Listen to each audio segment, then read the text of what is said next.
So good evening. Today is 21st November 2023, and we are continuing our session on ancient Indian history. Okay. So with respect to ancient Indian history, we discussed so many things till now, and in that discussion, like I am just revising few things once again, and expecting that you have revised or you have studied during this vacation at your home. Okay. So Indus Valley civilization, Vedic period, okay, then post-Vedic period, the Mahajanpadas, and then Buddhism and Jainism, okay, then Mauryas. So many things we have already discussed. Post-Mauryas we discussed, and with respect to post-Mauryas, we studied Shakas, then कोण बघितलं होतं आपण Shungas, कन्वाज, then Shakas, है ना? Shaka we discussed. Satvana we discussed, the most important ruler of the Deccan Plateau region during those days. And Kanishkaचं नाही केलंय आपण, right? Kushanas nahi kelay apan. Okay, Kushanas nahi kelay. And then, so up to this, okay, like till now we discuss this section of ancient Indian history. Very soon we are finishing ancient history, because in ancient history now there's Kushanas is there, Guptas, and then post-Guptas. After Guptas, after the downfall of Gupta, like after 7th century AD, to 12th century AD. This is a phase of pre-medieval history, pre-medieval, that is a transition phase.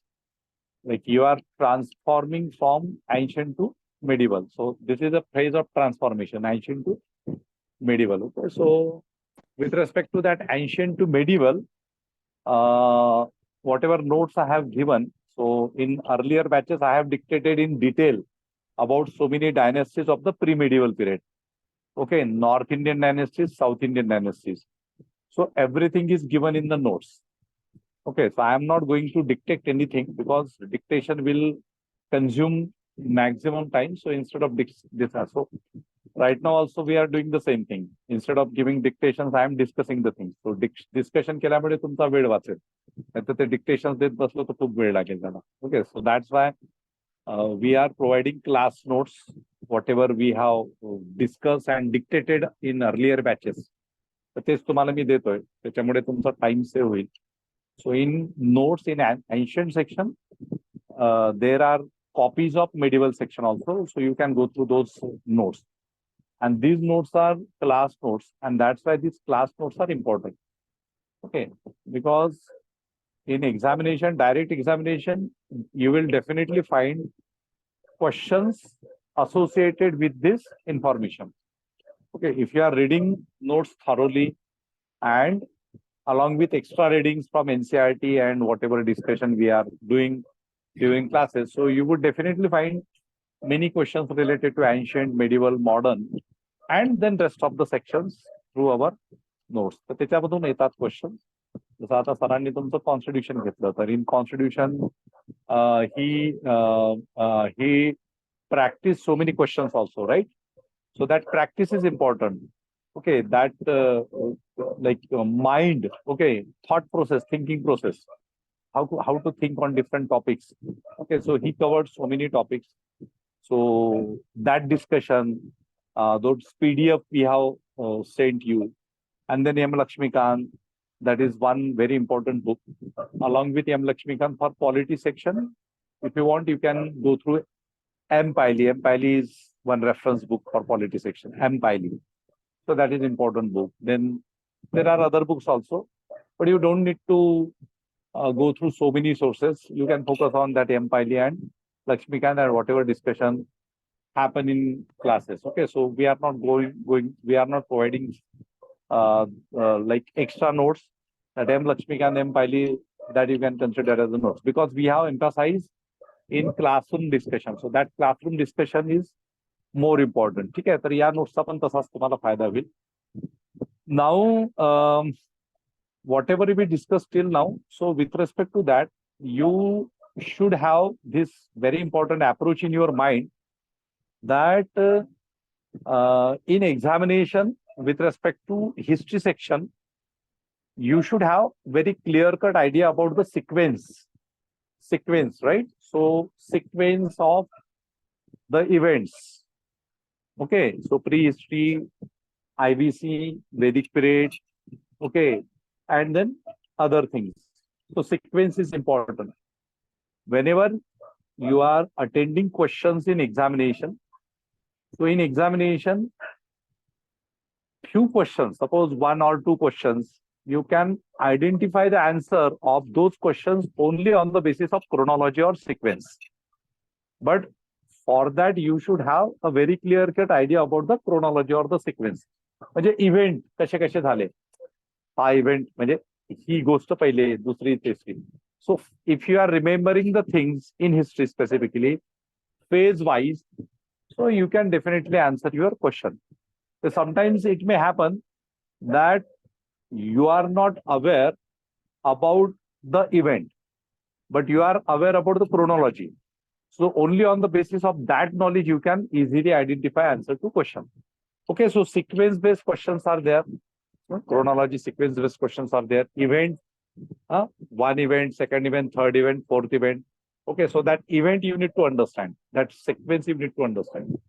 So while studying, you should have a very calculated strategy. So once again, I am reminding you that calculated strategy. Okay, what should be your strategy? So with respect to history, sequence is important, chronology important, event-based approach is important. Secondly, the life history of certain personalities like Buddha, Mahavira, and then so many other personalities in the medieval period also. So many saints in the medieval period, so many personalities, kings, monarchs, emperors, okay, their policies, cultural development, development in the sphere of religion, development in the sphere of economy, okay, analysis, comparison, comparative analysis, critical analysis, everything is important. So, like since after a gap of Diwali vacation, we are restarting our preparation. So you restart yourself again with this approach. है ना, तुम्हाला या परत एकदा थोडंसं recall करावं लागेल की अरे बिफोर दिवाळी, आफ्टर दिवाळी. ठीक आहे. So recall, like restart with this approach. Don't forget approach. Don't forget approach of different subjects. What is the demand of the subject and what is your supply? That is important. Okay, what you are supplying, that is important. What is the demand of history? What is the demand of polity? What is the demand of constitution, economy, general science, environment, biodiversity, etc., etc. So this is the demand and this is the supply. याच्यावरती काम करायचंच आहे, करावं लागणार आहे. For any examination, not just for the civil services examination, for any examination. ठीक आहे? So consider the demand and accordingly supply. But once again, I am giving you a reminder that don't waste your time in any unnecessary activities, because those who are appearing for 2024 prelims examination, which is scheduled on 26th May, so they should not waste their time in any sort of entertainment activities. फिरणं गिरणं ते आपण बघू, एक दिवस करू शकतो आपण ते. मी स्वतः सांगेल की आपण जाऊया म्हणून, त्यावेळेसच जायचं, बाकीचं जायचं नाही.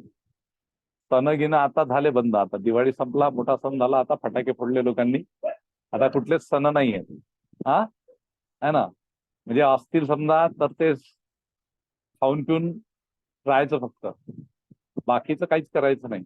ओके, लग्न गिग्न आता तुळशीचं लग्न झाल्यावरती लग्न सुरू होतात आपल्या देशात.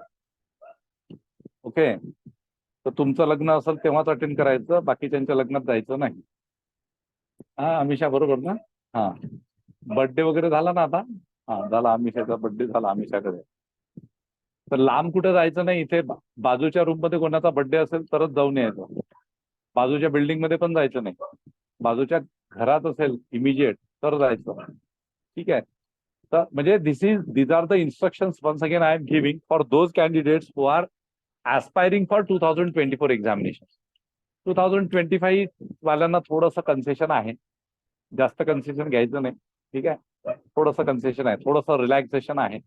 बट फॉर 2024 बिकॉज घोडा मैदान अभी आ गया, 31 डिसेंबर असंच बघता बघता येईल, काहीच वेळ लागणार नाही.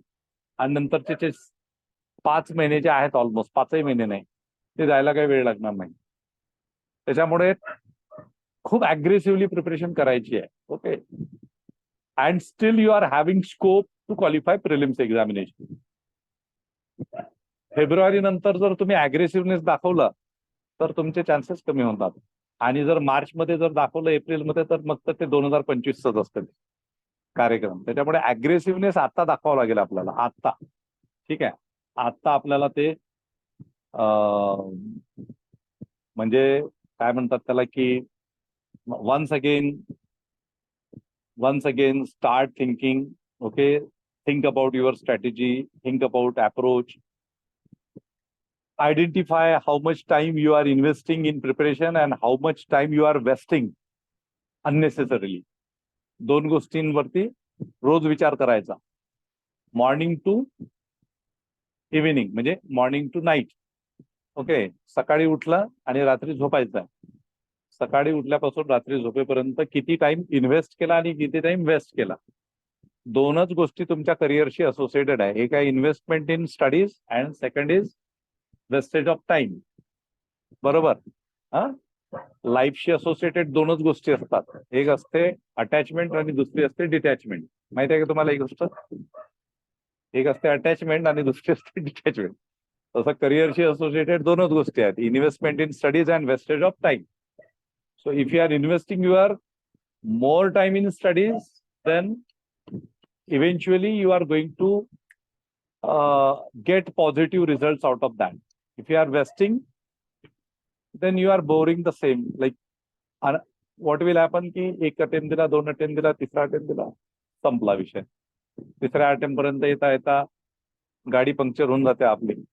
आपल्याला वाटतं जाऊ द्या, सोडा, काय करायचं आता, सोडून द्या, दुसरं काहीतरी बघा. Okay, so at the very initial position, like all of you are at a very initial position. Okay, so from initial position you have started your journey, so it is not difficult to fetch result in the coming prelims exam, mains examination and final final result through your aim examination, right? So that is not difficult. पण तुम्हाला तेच confine ठेवावं लागेल स्वतःला. Limitations, restrictions, self limitations, self restrictions. So you need to decide. Excuse द्यायचे नाही. मी वारंवार सांगत असतो, डोंट गिव्ह एक्सक्युजेस. खूप सारे स्टुडंट खूप सारे एक्सक्युजेस देतात. Those who have developed this habit of giving excuses, forget about civil services or state services examination. They are failure in their entire life because it become a habit of giving excuses.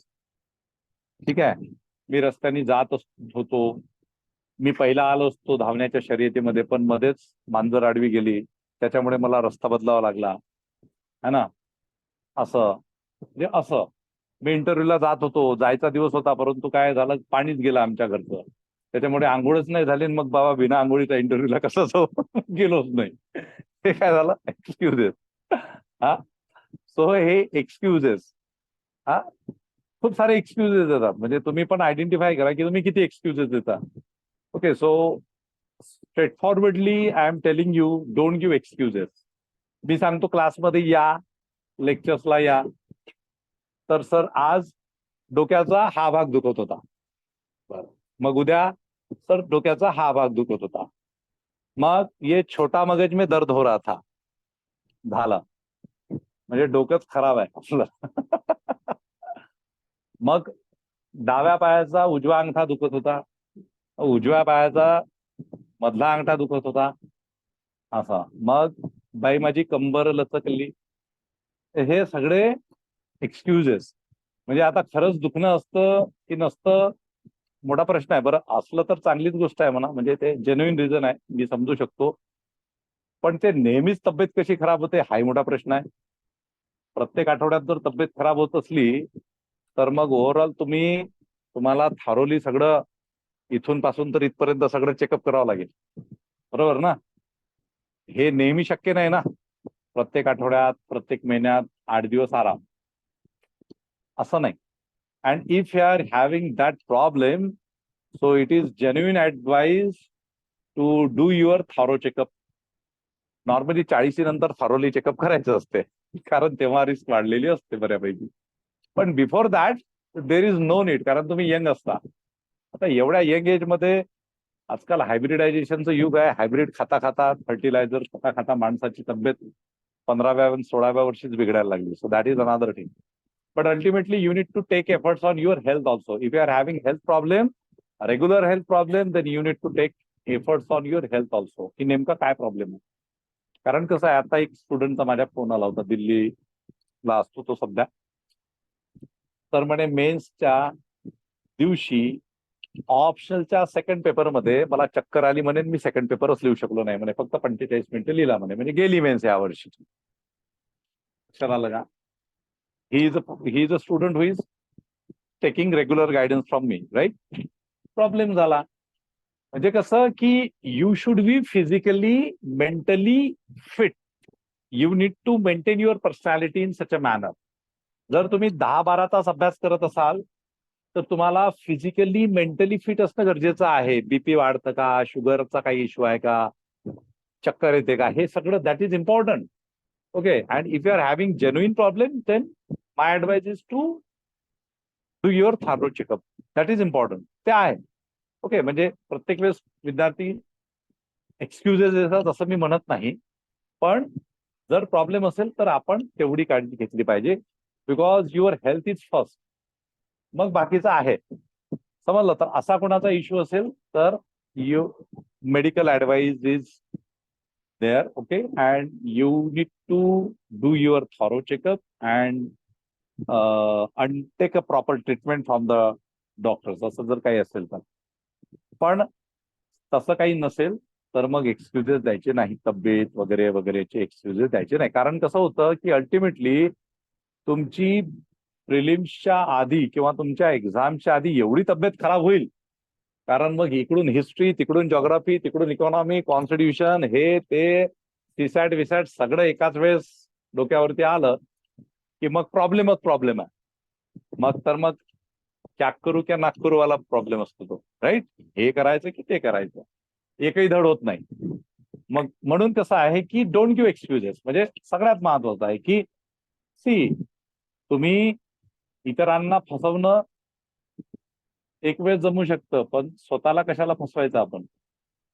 आपण स्वतःला नाही फसवायचं कधीच. स्वतःला फसवलं तर मग तुम्हाला वाचू कोणीच शकत नाही. तुम्ही तुमच्या पॅरेंट्सला फसवू शकता, तुम्ही आमच्यासारख्या मेंटर्सला, टीचर्सला फसवू शकता, पण तुम्ही स्वतःला फसवलं तर प्रॉब्लेम आहे ना. करिअरचा जो ग्राफ असतो तो एक सर्टन फेज असते, ती त्या फेजमध्येच करिअर होतं आणि बिघडतं.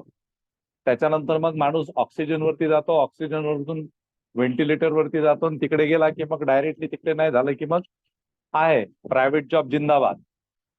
सकाळची 6ची लोकल पकडणे, रात्री 10 वाजता घरी येणे. मुंबईच्या ह्याच्यामध्ये जर विचार केला तर. Okay. So repeatedly I am telling you की if you are struggling for next 1, 2 or maximum 3 years, then everything will be settled. म्हणजे एव्हरीथिंग मीन्स ऍटलिस्ट ऍज फार as your career is concern, कुठेतरी तुम्ही व्यवस्थित सेटल राहणार. म्हणजे आयुष्यभर संघर्ष करायचा की 2-3 वर्ष संघर्ष करून सेटल व्हायचा, हा आपला आउटलुक असतो. परत आणखी महत्वाची गोष्ट सांगतो की प्लान ए प्लान बी नावाच्या गप्पा अनेक लोक भाषणातून ठोकत असतात. त्याच्यावरती बिलकुल जायचं नाही. मी तुम्हाला सांगतो, since you have opted competitive examination, so that need to be your plan A only. हे केव्हा? प्लॅन बी केव्हा?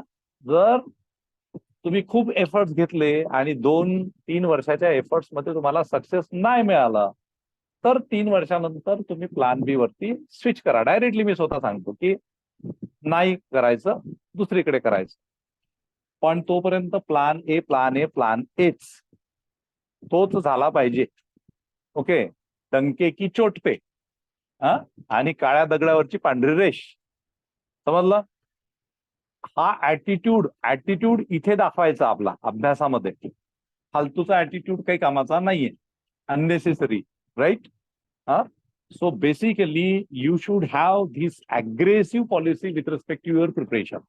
Unless and until you have this aggressive policy, determination, your dedication, your smart strategy, you cannot qualify any examination.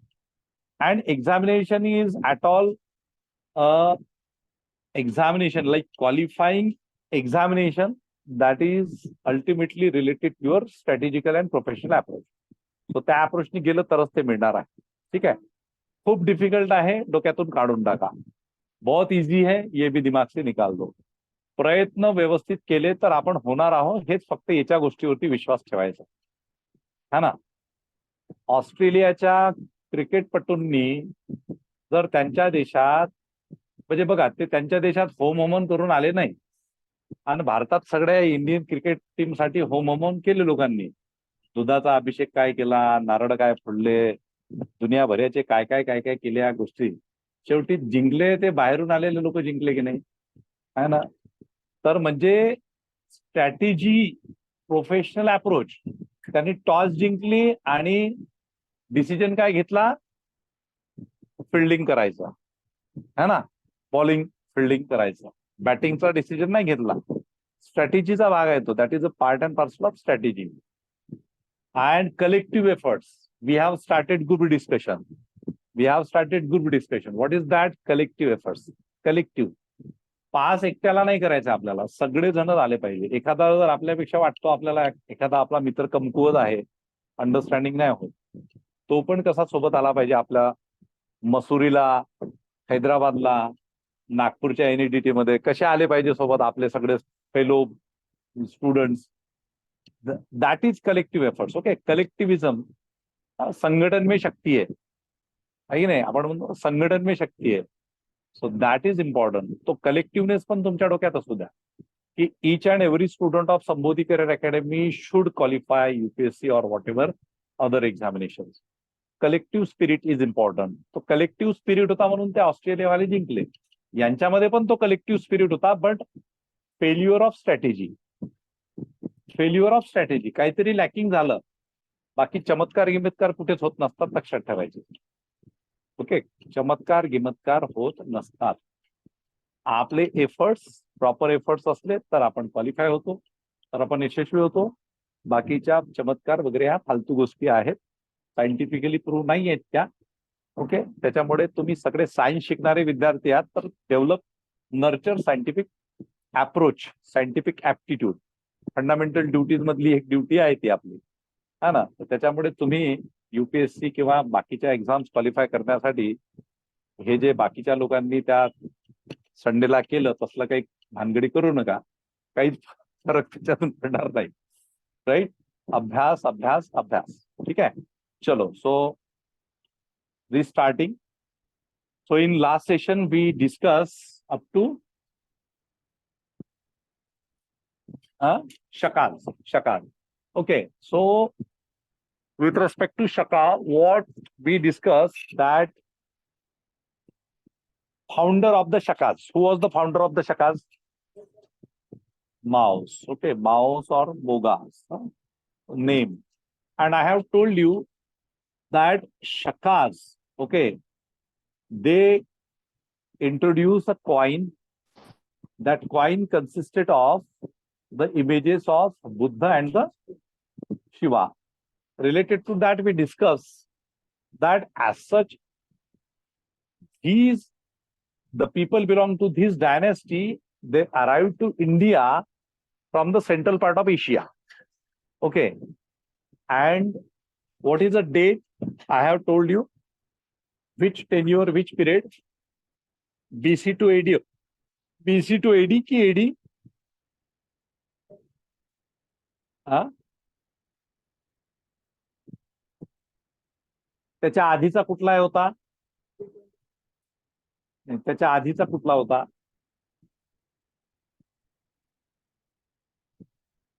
शकाजच्या आधी कोण होतं? शकाजच. Greek होते, Greek है ना. Greek foreign ruling group मध्ये ग्रीकांचं लास्ट टेन्युअर काय होतं मेनांडरच्या वेळेसचं?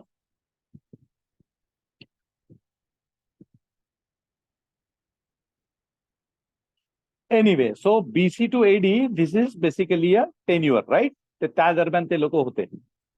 So these Shakas, they arrived in Indian territory.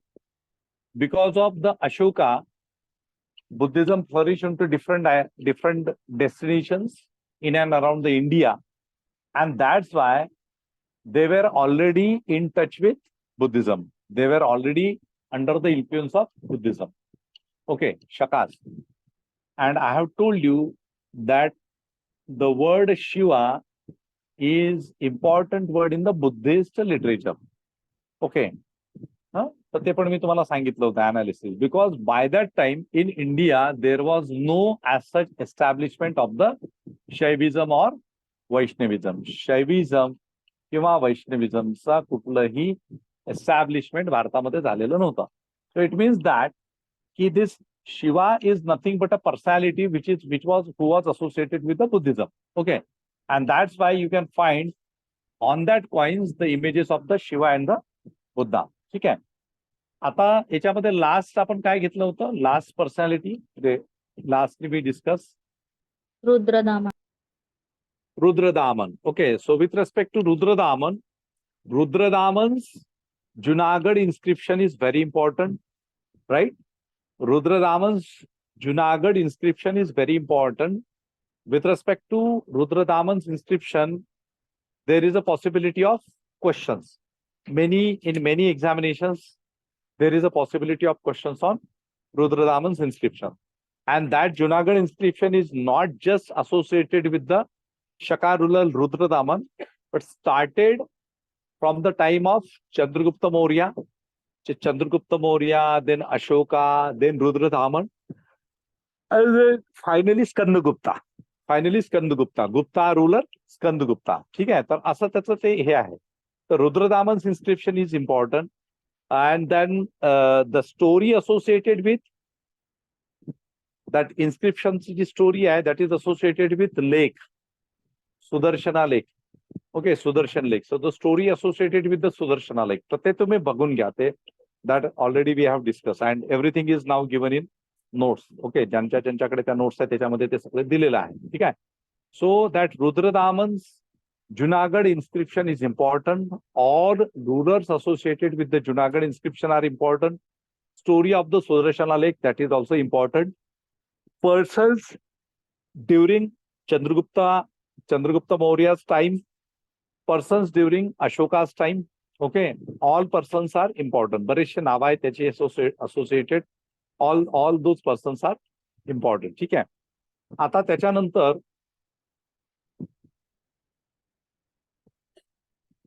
Kushanas आहे.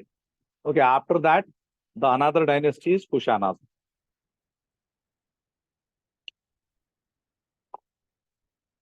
Now, what is important with respect to Kushanas? So earlier we discussed few things about the Kushanas, and the most important personality among the Kushanas was Kanishka. Mostly, all of you must have some information about the Kanishka. कनिष्काच्या बद्दल काही ना काही आपल्याला information असते. एक सगळ्यात महत्वाची information आहे कनिष्केच्या संदर्भात, that in 78 AD is a date of the date. It is a date which is associated with the coronation year of the Kanishka. Me just एक पहिले थोडं कनिष्कावरती बोलू, नंतर आपण सुरुवात पासून. 78 AD. Okay, Kanishka belonged to Kushana dynasty. Okay, Kujula Kadphises, Vima Kadphises, and then Kanishka. असा ते sequence आहे. Kujula was also a follower of Buddhism. लक्षात ठेवा ही गोष्ट. Kujula Kadphises, the first person of the Kushana dynasty. Then came Bhima Cadphises and then came Kanishka. But with respect to Kanishka, what is important that Kanishka's coronation year is identified as a 78 AD. And that 78 AD is officially adopted by Government of India as a Shaka era. So now 2023 minus 78 म्हणजे तुमचा Shaka era येतो. बरोबर. आता त्याच्याशी related महत्वाचा point काय आहे की शक era Shaka Samvatsar. In Maharashtra we are celebrating Shaka Samvatsar. In few southern states we are celebrating Shaka Samvatsar, म्हणजे the states which are attach to और in neighbourhood of Maharashtra. Okay, but Shaka Samvatsar or the Shaka era is associated with whom? Kanishka. Is associated with whom? Kanishka. In Maharashtra, whenever we celebrate New Year of Maharashtra, that is Gudi Padwa, so you don't find like nobody associate name of Kanishka with the Shaka era. And historically, Shaka era is associated with Kanishka. But in Maharashtra, when we talk about the Shaka Samvatsar, किंवा Marathi Navin Varsha, so nobody take a name of Kanishka. Contradictions बघा, मी contradiction सांगतोय तुम्हाला. लक्षात येतं. त्यास महाराष्ट्रात आपण शक संवत्सर म्हणून मराठी नवीन वर्ष साजरं करतो, तर शालिवाहन शक म्हटलं जातं. शालिवाहन शक. बऱ्याचशा लोकांना ते कुठलं वर्ष आहे तेही माहित नसतं.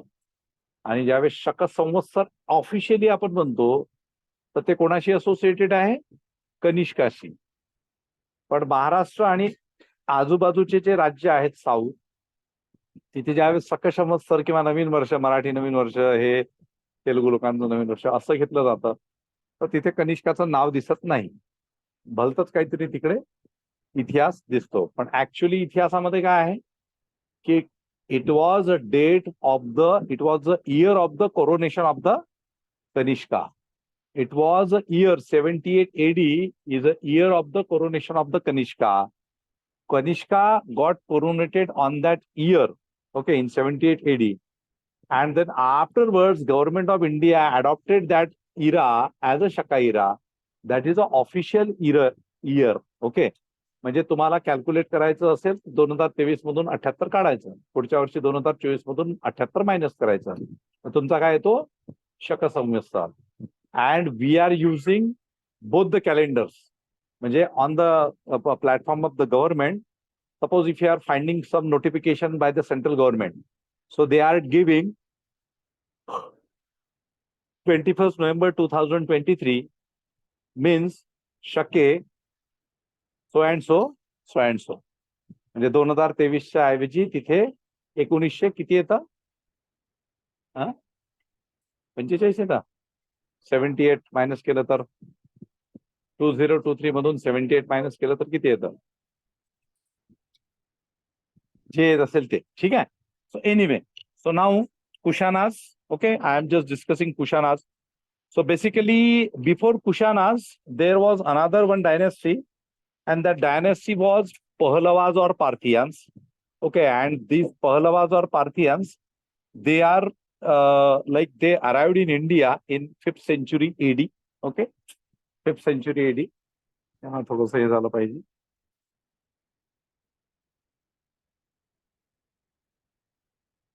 Okay, so after Shakas, there were Kushanas. Sorry, after Shakas there were Pahlavas, and after Pahlavas there were Kushanas. So Pahlav.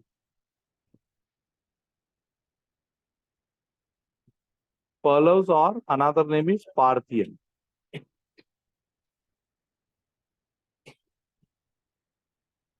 याच्यामध्ये बघा की यांच्याबद्दल एक क्वेश्चन बऱ्यापैकी रेग्युलरली येत असतो. Okay, most of the on many times in so many different examinations, there is a possibility of getting this question in examination. काय असतं त्याच्यामध्ये की एक इन्स्क्रिप्शन आहे विच इज कॉल्ड ॲज तख्ते बाही inscription of Peshawar. Okay. Takhte Bahi inscription of Peshawar. Okay. And this Takhte Bahi inscription is associated with the King Gondo Ferenc. Okay. The important king who was associated with this Pallavas or Parthians was King Gondo Ferenc. And it is said that there was a person, his name was Said Thomas. He reached India during his time. Okay. And as per the Christian sources, he is known as the King of India. So King Gondo Ferenc, he was known as the King of the India. But detailed history is not available about the Parthians, okay, or the Pallavas. It means that they must have associated with the northwestern portion of India, but there must be a little tenure, okay, a small tenure of that person, okay, in India. And then there is Takhte Bahi inscription of Peshawar, which is associated with this Gondo Ferenc. So you can get in match the pair question. Match the pair मध्ये तुम्हाला प्रश्न विचारला जाऊ शकतो. Suppose there are 4 different inscriptions. So one, Takhte Bahi inscription, okay, King Gondo Ferenc, or Takhte Bahi inscription, the dynasty Pallavas or the Parthians. ठीक आहे. त्याच्यानंतर आहे की the rule of the Sakas and Parthians was simultaneously in different pockets of northwestern and the northern India.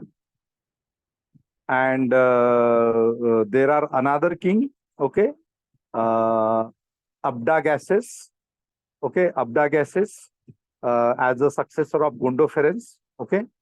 And then there is another information that these people, they minted coins which bore the word dharmiya or dharmik, which indicates their conversion into Buddhism. Okay. Now once again I am telling you, आपण काय म्हणतो आता धार्मिक शब्द आपण वापरतो की नाही. धार्मिक, फार धार्मिक आहे म्हणतो.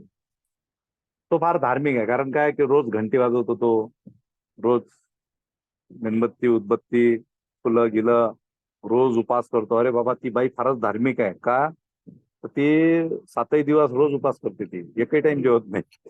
हा, पण धार्मिकचा अर्थ हा ancient history नुसार word dharmic is basically associated with the dharma. It is basically associated with the dhammik. Dhammik means a person who is follow the dhamma, the rules of the dhamma, the teachings of the Buddha. लक्षात येते तुमच्या. म्हणजे हे बघा, मी नेहमी सांगतो की we are living in that country where there is a cultural pollution. आपण सांस्कृतिक प्रदूषणाच्या वातावरणामध्ये समाजामध्ये राहतोय.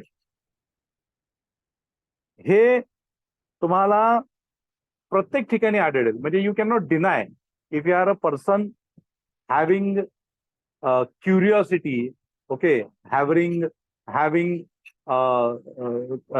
Research mindset, okay, and you are a honest, okay. तुम्ही जर प्रामाणिक असाल, प्रामाणिकपणे जर तुम्ही सत्याचा शोध घेणारे असाल, सत्यशोधक असाल महात्मा फुल्यांच्या भाषेत, तर तुम्हाला प्राचीन भारतामध्ये आणि थोड्याशा कालांतराने नंतर एडीच्या पासून तुम्हाला हे पोल्युशन जाणवतं.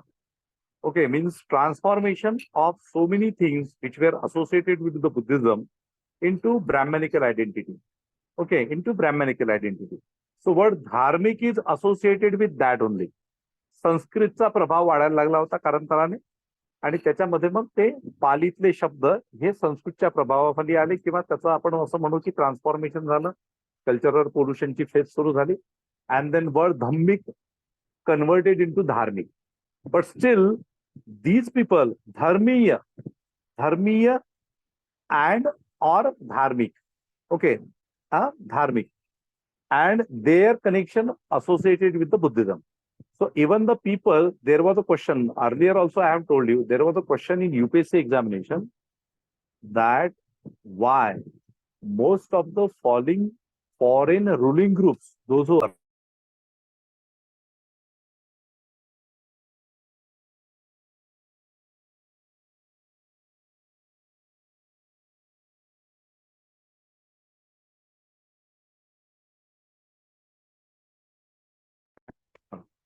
so basically there was a question which was associated with this thing, why the kings, the monarchs from the Central Asia, those who attacked Indian territory, they entered into the Buddhist fold.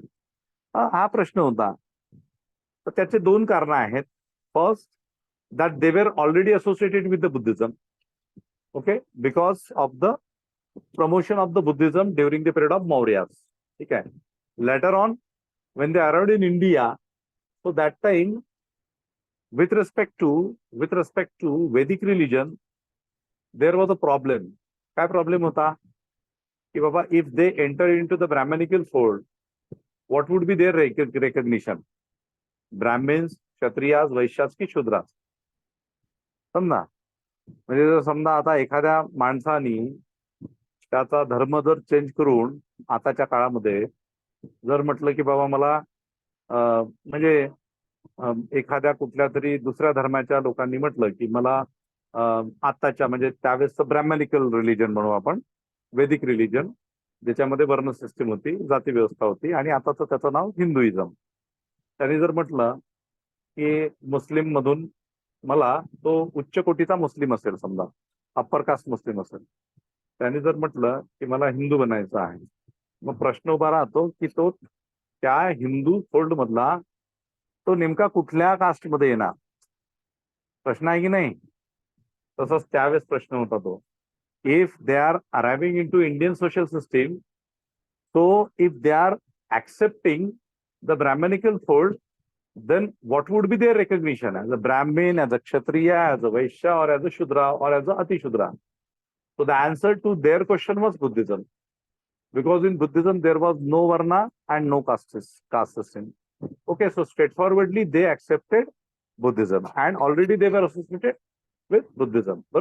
So that's why even the Parthians and even the many more people, those who belong to the royal clans, okay, or the dynasties which were associated with the monarchy, they embrace Buddhism even after their arrival in India. So one of the examples was this Parthians or the Pahlavas, and they adopted the title Dharmic, so it means that they were associated with the Buddhism. Okay. Then, so this is one information. So एका याच्यामध्ये तख्तेबाही inscription, Gondopharans आणि Abdagas. Okay, successor of that, this one. Okay, आणि मग त्याचे title. So sometimes, like on certain occasion, you can get a question related to sequence. Suppose Kushanas, Pahlavas, Shakas, Guptas असं जर दिलं तर तुम्हाला पहिली कुठली डायनेस्टी, फर्स्ट डायनेस्टी, शकाज, पहलवास, कुशानाज आणि नंतर मग गुप्ताज है ना. शक, Pahlava, Kushan, Gupta, sequence base. If they don't ask you dynasties, if they ask you the king, Mogas विचारलं त्याने, मोगास विचारलं, ऍबडेगस विचारलं, आणि कनिष्क विचारलं, आणि हुविष्क विचारलं, तर परत मोगास सेकंड, ऍबडेगस थर्ड, कनिष्का, आणि मग त्याच्यानंतर हुविष्क सिक्वेन्स आहे. म्हणजे among the Kushanas there were two kings, Kanishka आणि मग त्याच्यानंतर Huvishka. Okay, so this sequence is important. Suppose if they ask you the Chandragupta म्हणजे the kings of the Gupta dynasty, again they may ask you the 4 kings of the same dynasty, Gupta dynasty. एकाच डायनेस्टीने 4 Kings विचारले, sequence महत्वाचा. ठीक आहे. आणि मग event, तुम्हाला जर इव्हेंट विचारले, इव्हेंट पण लक्षात असले पाहिजे. So this is very important with respect to history. Then the next dynasty is Kushanas. Okay, and the year of the Kushana dynasty, that is 45 AD. Okay, so they are associated with the AD. AD शी ते associated आहे. त्यांच्यामध्ये काय होतं हा प्रश्न बरेचदा आलेला आहे. Okay, this is a very important question which asked in examination on many occasions. Okay, so what was like they belong to one of the 5 clans of the Yuchi tribe. Okay, so the spelling काय आहे? Yuchi tribe. This is a question which is associated with the people belong to this dynasty. Okay, याच्यामध्ये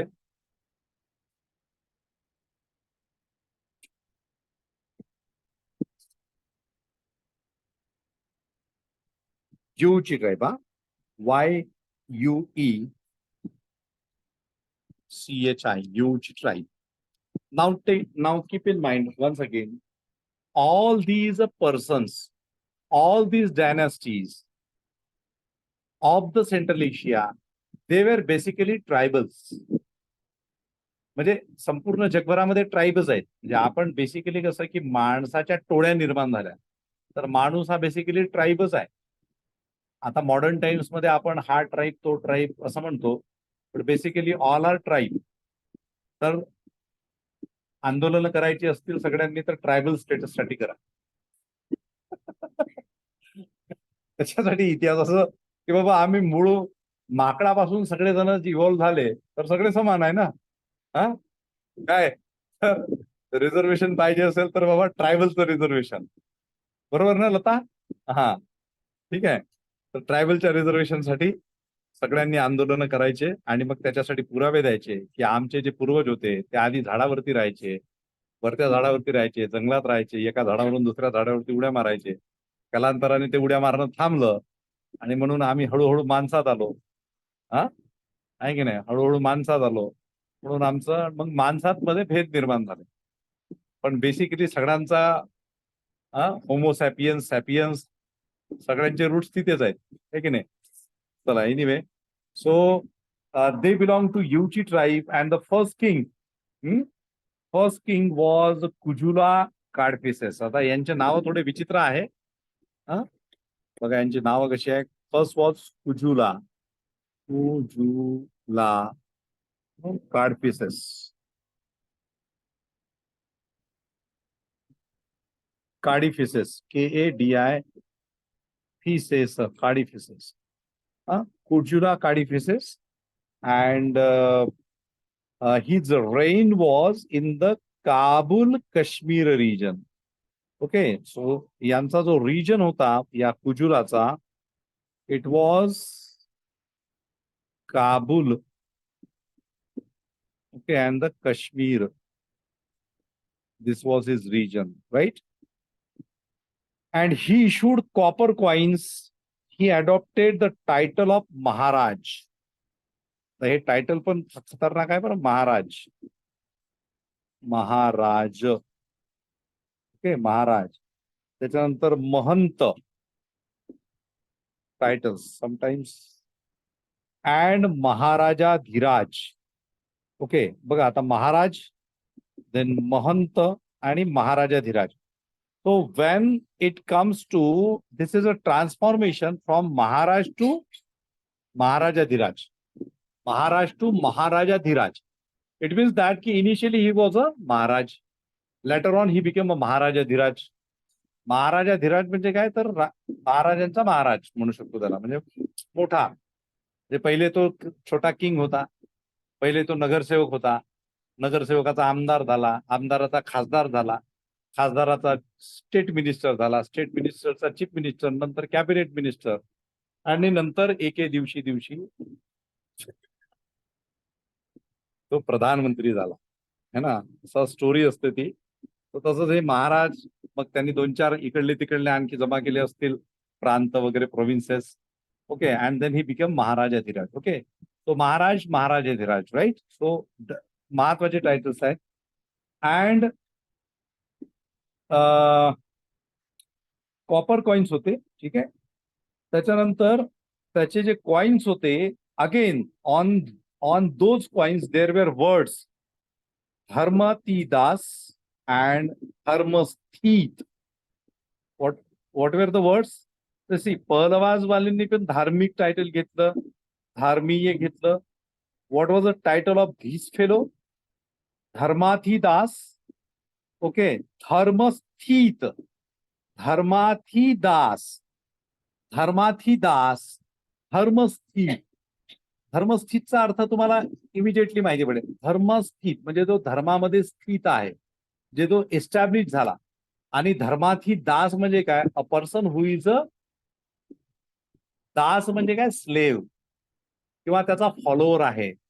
धर्माथिदास. आपण नाही का रामदास म्हणतो कवी, हा आपल्या इथे आहे ना, है ना. तर रामदास, तर हे धर्माथिदास म्हणजे धर्माचा Das. Okay. So again again this is relay आणि आणखी पुढचं, ही अडॉप्टेड द टायटल सत्य धर्मस्थित. ओके. सत्य धर्मस्थित. बघा खूप महत्वाचे टायटल्स आहेत. याचे अर्थ, the meaning is again very important.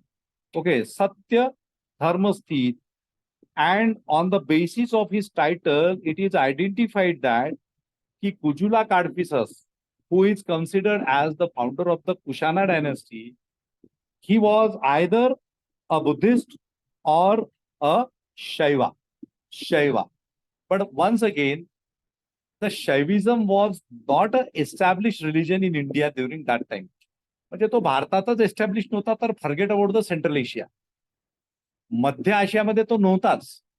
समजलं का? मध्य आशियामध्ये तो नव्हताच. अँड द वर्ड धार्मिक, धर्मस्थित, all these words are basically associated with the Buddhism. Okay. त्याच्यामुळे and afterward Kanishka, a person who was associated with this Kushana dynasty, he became a very staunch follower, not just the follower, but the great promoter like Ashoka. Many of the people, they are having idea about the Ashoka, but nobody is having knowledge about the Menander and the Kanishka. लोकांना माहितीच नाही कनिष्का. कनिष्काचं पण after Ashoka the great contribution for the promotion propagation of the Buddhism that is done through Kanishka. Okay. तर त्या कनिष्का ज्या पिढीतला होता किंवा ज्या डायनेस्टीचा होता, त्या डायनेस्टीचा फाउंडर जो होता, so he must be a person who was a follower of the Buddhism. Okay, because by that time in Central Asia Buddhism was there. Okay, कारण आपण जसं बघितलं मागे की Ashoka, during the period of Ashoka sent many persons, many monks to different directions. Okay. उत्तर, दक्षिण, गिक्षिण सगळीकडे ग्रीक पर्यंत पाठवलं. Okay. So the impact of that was this. ठीक आहे. So Kujula Kadphises, he adopted these important titles, or on his coins we can find the words like Dharmathidas, Dharmasthit. Okay. And adopted the title Satya Dharmasthit. सत्य धर्मामध्ये स्थित होणे म्हणजे सत्य धर्म adopt करणे. सत्य, adoption of a सत्य धर्म, true religion. Okay. True way. And on the basis of that, as per the historians, it is said that he possibly he must be a Buddhist, or another possibility is that he must adopted Shaivism. Okay. Shaiva creed. ठीक आहे. आता त्याच्या याच्यामध्ये these people, they were basically identified as the nomadic tribes of the steppes. Okay. Steppes, that is North Central Asia and in the vicinity of the China. म्हणजे मध्य उत्तर मध्य एशियाचा जो पार्ट होता तिथून आलेले हे लोक असावेत आणि चायनाच्या आजूबाजूला राहणारे ते लोक असावेत. ठीक आहे. And another important king of 64 AD to 78 AD was Vima Kadphises. ठीक आहे. त्याच्यानंतरचा जो दुसरा किंग होता. Okay, so the period of this Kujula Kadphises is of 45 AD. After Kujula Kadphises, there was another person, successor of Kujula Kadphises. Okay, so 64 AD, to 78 AD. His name was विमा काडफिसेस. Okay, विमा काडफिसेस. त्याचं दुसरं एक नाव होतं येन काउचेन. ठीक आहे. हे पण कधी कधी नावं असे विचारतात. येन काउचेन.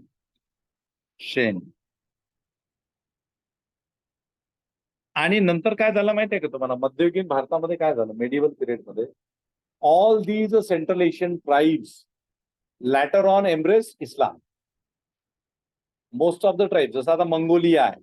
So earlier Mongolia was a country those who followed Buddhism. In fact your तो काय नाव त्याचं, Chengiz Khan. Changiz Khan, it is said that Changiz Khan was a follower of the Shamanist form of Buddhism. Shamanist form of Buddhism. But later on, they, with the emergence of the Islam, the tribals or the tribes of the Central Asia, they came into contact with the Islam and they started following Islam. Okay, त्यानंतर ज्या tribes, म्हणजे सध्याची स्थिती अशी आहे Iran, Iraq या central एशियामधली, की यांच्यापर्यंत सुद्धा बुद्धिझम पोहोचलेला होता. ते फॉलोअर्स होते त्यांचे. But with the emergence of, with the declining of the Buddhism from India and with the emergence of Islam in the central Asia, many of the tribes later on came into contact with Islam and they embraced Islam. त्याच्यामुळे मग मध्य आशियामध्ये तुम्हाला मोठ्या प्रमाणात इस्लामचं प्रस्थ जे आहे अरब countries मध्ये वगैरे मोठ्या प्रमाणात दिसतं. ठीक आहे. तुम्ही साऊथला जरी जाल तर Indonesia, Malaysia, so all these Indonesia, Malaysia वगैरे, all these island countries, they were also under the fold of Buddhism earlier in the ancient phase. Later on, they came under the influence of the Islam, and the most of the population they embrace Islam. तर हे कालांतराच्या development आहेत, नंतरच्या development आहे. Okay, so याचं title N काउचेन और विमा काडफिसेस of 64 AD to 78 AD. It is said that he was a Shaiva. Okay, now about Vima Kadphises, it is said that he was a Shaiva. But again, still this is doubtful whether like Shaiva means what, because Shiva हा शब्द Buddhist literature मध्ये आहे. Okay, Shiv वगैरे शब्द Buddhist literature मध्ये आहे. So again that is somehow conflicting. Okay, but as per the history or as per the historical references, he is identified as a Shaiva and his important title was Maheshwar. Okay, Maheshwar. Okay, and the most important fact related to Vima Kadphises was he introduced gold coins. Okay, महत्वाचं आहे. Introduced gold coins. Kujula Kadphises introduced copper coins. Vima Kadphises introduced gold coin. Okay, and his coins. Okay, his coins.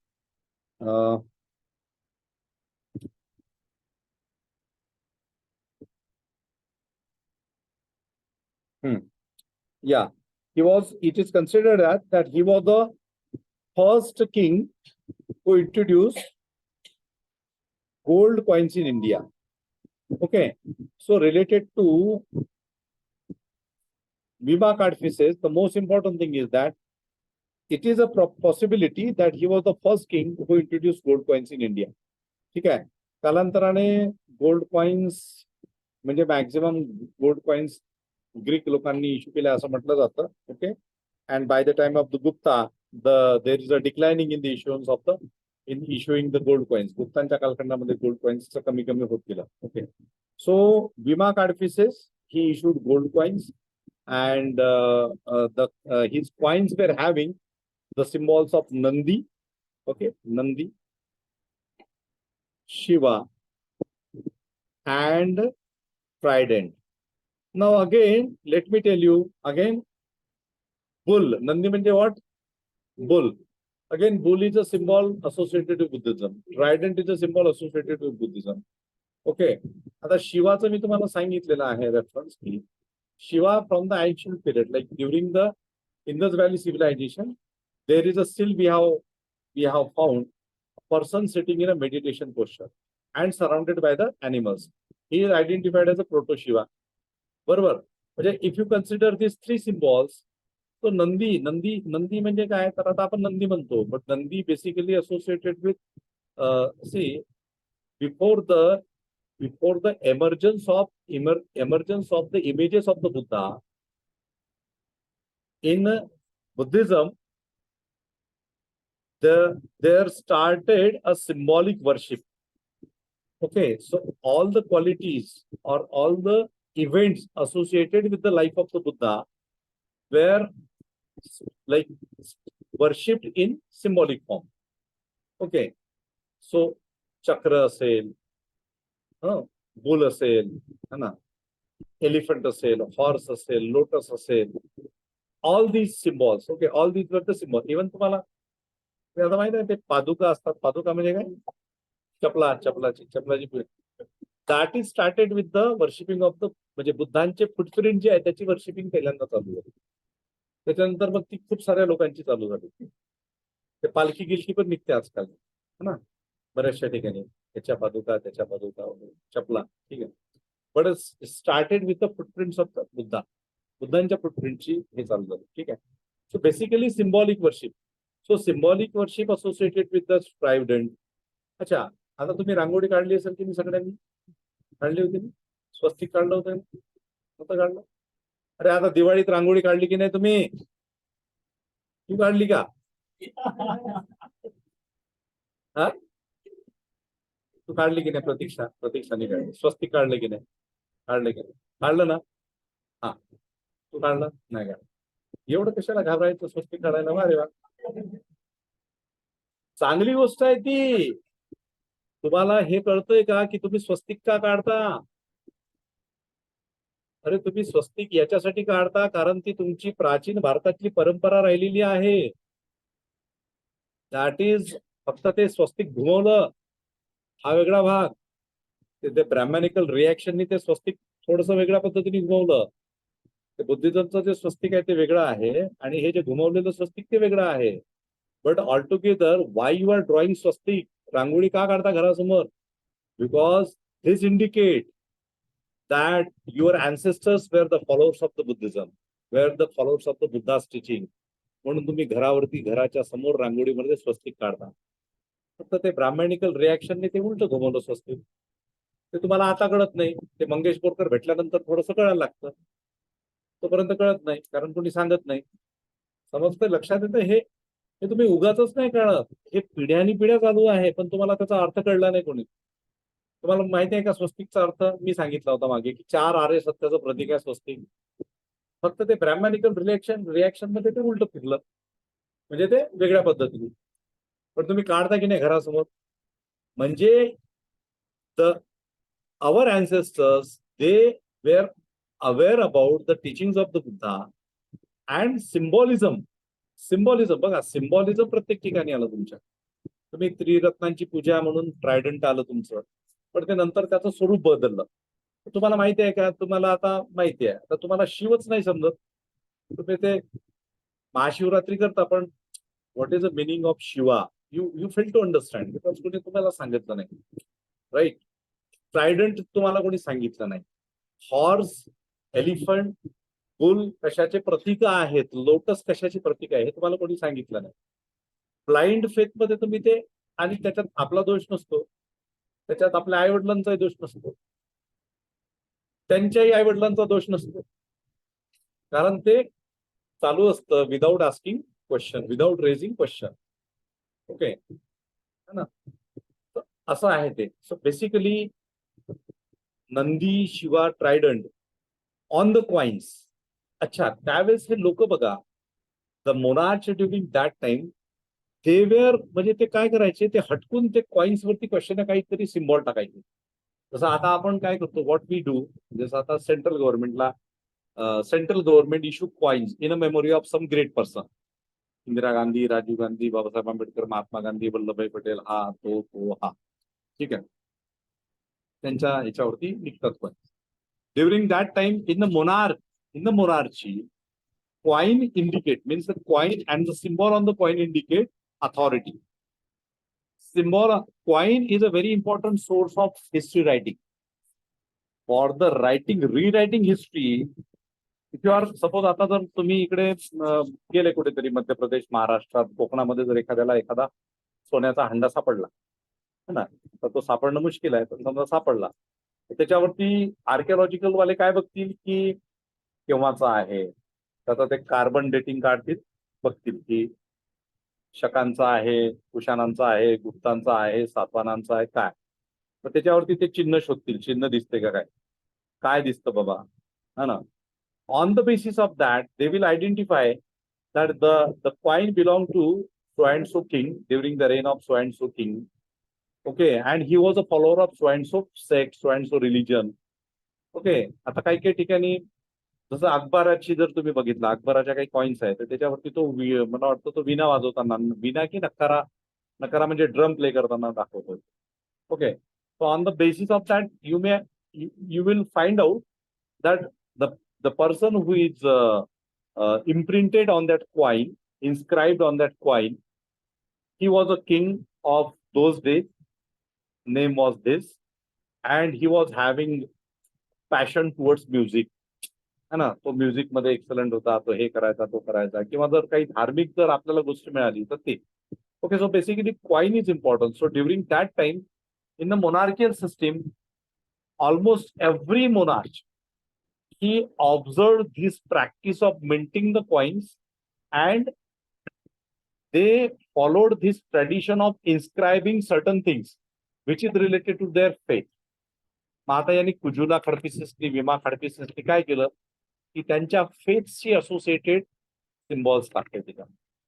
Okay, so keep in mind wherever you are finding Nandi, bull, trident, वायडंट, so that is basically that is associated with the Buddhism, symbol of the Buddhism. Later on it got bifurcation. कालांतराने ते bifurcate झालं, कारण ब्रॅह्मनिकल रिॲक्शनच्या याच्यामध्ये many of the symbols got corrupted and got associated with the later developed Shaivism and the Vaishnavism. लक्षात आलं का?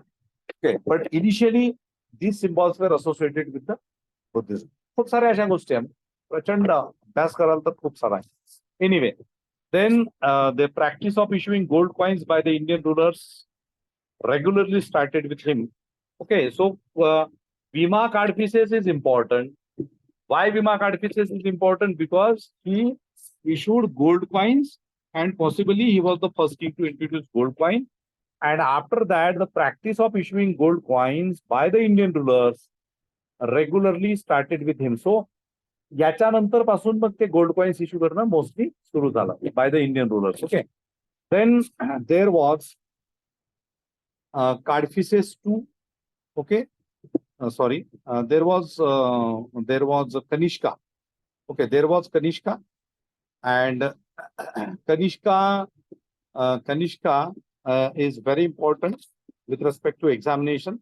With respect to sequence, you need to keep in mind the sequence of Kujula, Vima, and the Kanishka. He lakshat theva. Okay, so Kanishka was one of the most important Indian rulers.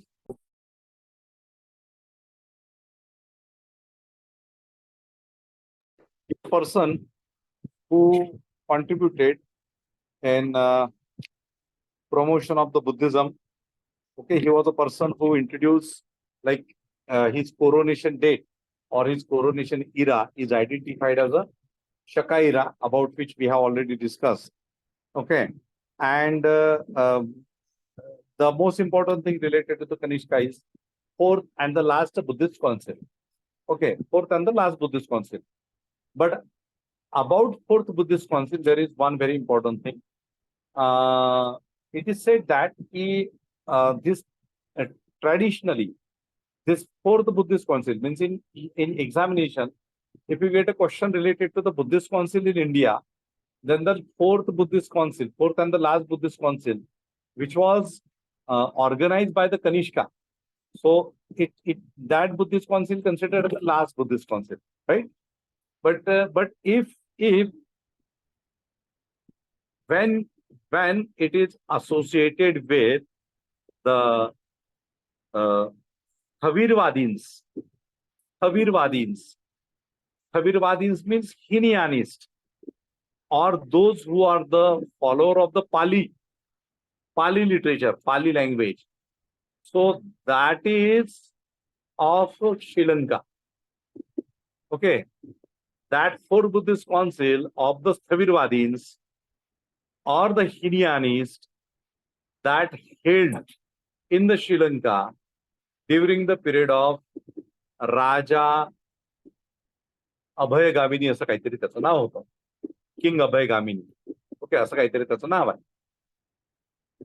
आणि and the fourth Buddhist council which organized by Kanishka in India, okay, at which place? Kundal Gram of Kashmir. So that fourth Buddhist council associated with the Mahasanghikas or the Mahayanists. Okay, under the influence of the Sanskrit. Chauthi Buddhist council, fourth Buddhist council is related to the division of the Buddhism again into two sects, Thavirwadins and Mahasanghikas. म्हणजेच काय? Thavirwadins म्हणजे Hinianist and the Mahasanghikas means Mahayanist. Okay, so the fourth Buddhist council divided Buddhism straightforwardly once again into two parts, and this is a clear-cut faction in the Buddhism. याच्या आधी second Buddhist council मध्ये पण faction झालेलं होतं, परंतु ते तेवढं major नव्हतं.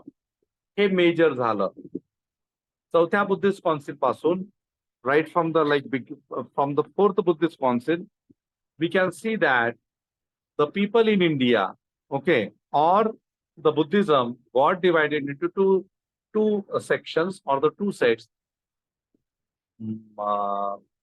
This one, काय म्हणतात त्याला, Mahayana, म्हणजे major will, Mahayan, Yan means will, vehicle, Maha, major wheel or vehicle, and Hinayan means laser wheel or vehicle. हे कोणाच्या काळात झालं? कनिष्काच्या. And the most important another thing about which we discussed last time, during this period only, by the time of Kanishka, you would find initiation of or the beginning of the Buddha's images. Okay, the worshipping, idol worship of the Buddha started during the period of Kanishka. Before that, no idol worship of Buddha. Okay, आता मी तुम्हाला एक गोष्ट सांगतो. काही लोक भाषणामध्ये बोलतात, मी खूप सारे लोकांचं भाषण ऐकलेलं आहे. बुद्धांनी मूर्तीपूजेला विरोध केला, बुद्धांनी जाती व्यवस्थेचा विरोध केला. कुठून वाचतात काय माहिती, पण बुद्धांच्या काळामध्ये मूर्तीपूजा नव्हती. बुद्धांनी वर्णव्यवस्थेचा विरोध केला, बुद्धांच्या कालखंडात जाती व्यवस्था नव्हती. डिफरन्स आहे, वर्ण आणि जातीमध्ये डिफरन्स आहे. 4चं ट्रान्सफॉर्मेशन 6,000 मध्ये झालं है ना. आता कुणबी नाव खूप यायला लागलं चर्चेत. कुणबींमध्ये किती जाती आहेत रे? कुणब्यांमध्ये, हा, कुणबी लोकांमध्ये किती जाती आहेत? हा, ओबीसी मध्ये 3-3.5 हजार. कुणबी लोकांमध्ये किती? हा, कुणबी, तो कुणबी. आमच्या विदर्भामध्ये तिरडे कुणबी वेगळे, हा, त्याच्यानंतर तो कुणबी वेगळा. इकडे कोकणात कशा आहेत कुणबींमध्ये? एकच आहे का कुणबी? पोटजाती आहेत ना, पोटजाती आहेत की नाही? मग जातीमध्ये ते पोटजातींमध्ये ते लग्न नाही होत ना, तसंच असते ते. आता बघा, त्या गीतेला जर विचारलं, तर मागे मी याला विचारलं होतं मोहितला. मोहित गेला का? आहे. आता याला रिझर्वेशन भेटल मोहितला, आणि त्यांना लग्न मराठ्यासोबतच करशील की नाही? तू कुणब्याची पोरगी देतो करशील का? कुणब्याची पोरगी? हा, सांग, आत्ताच रेकॉर्ड होऊन राहिलं.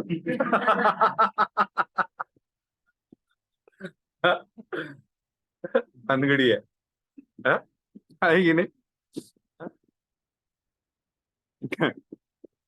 चला आपल्या विषयावरती येऊ आपण. तो बेसिकली काय काय सांगत होतो मी ना? हा.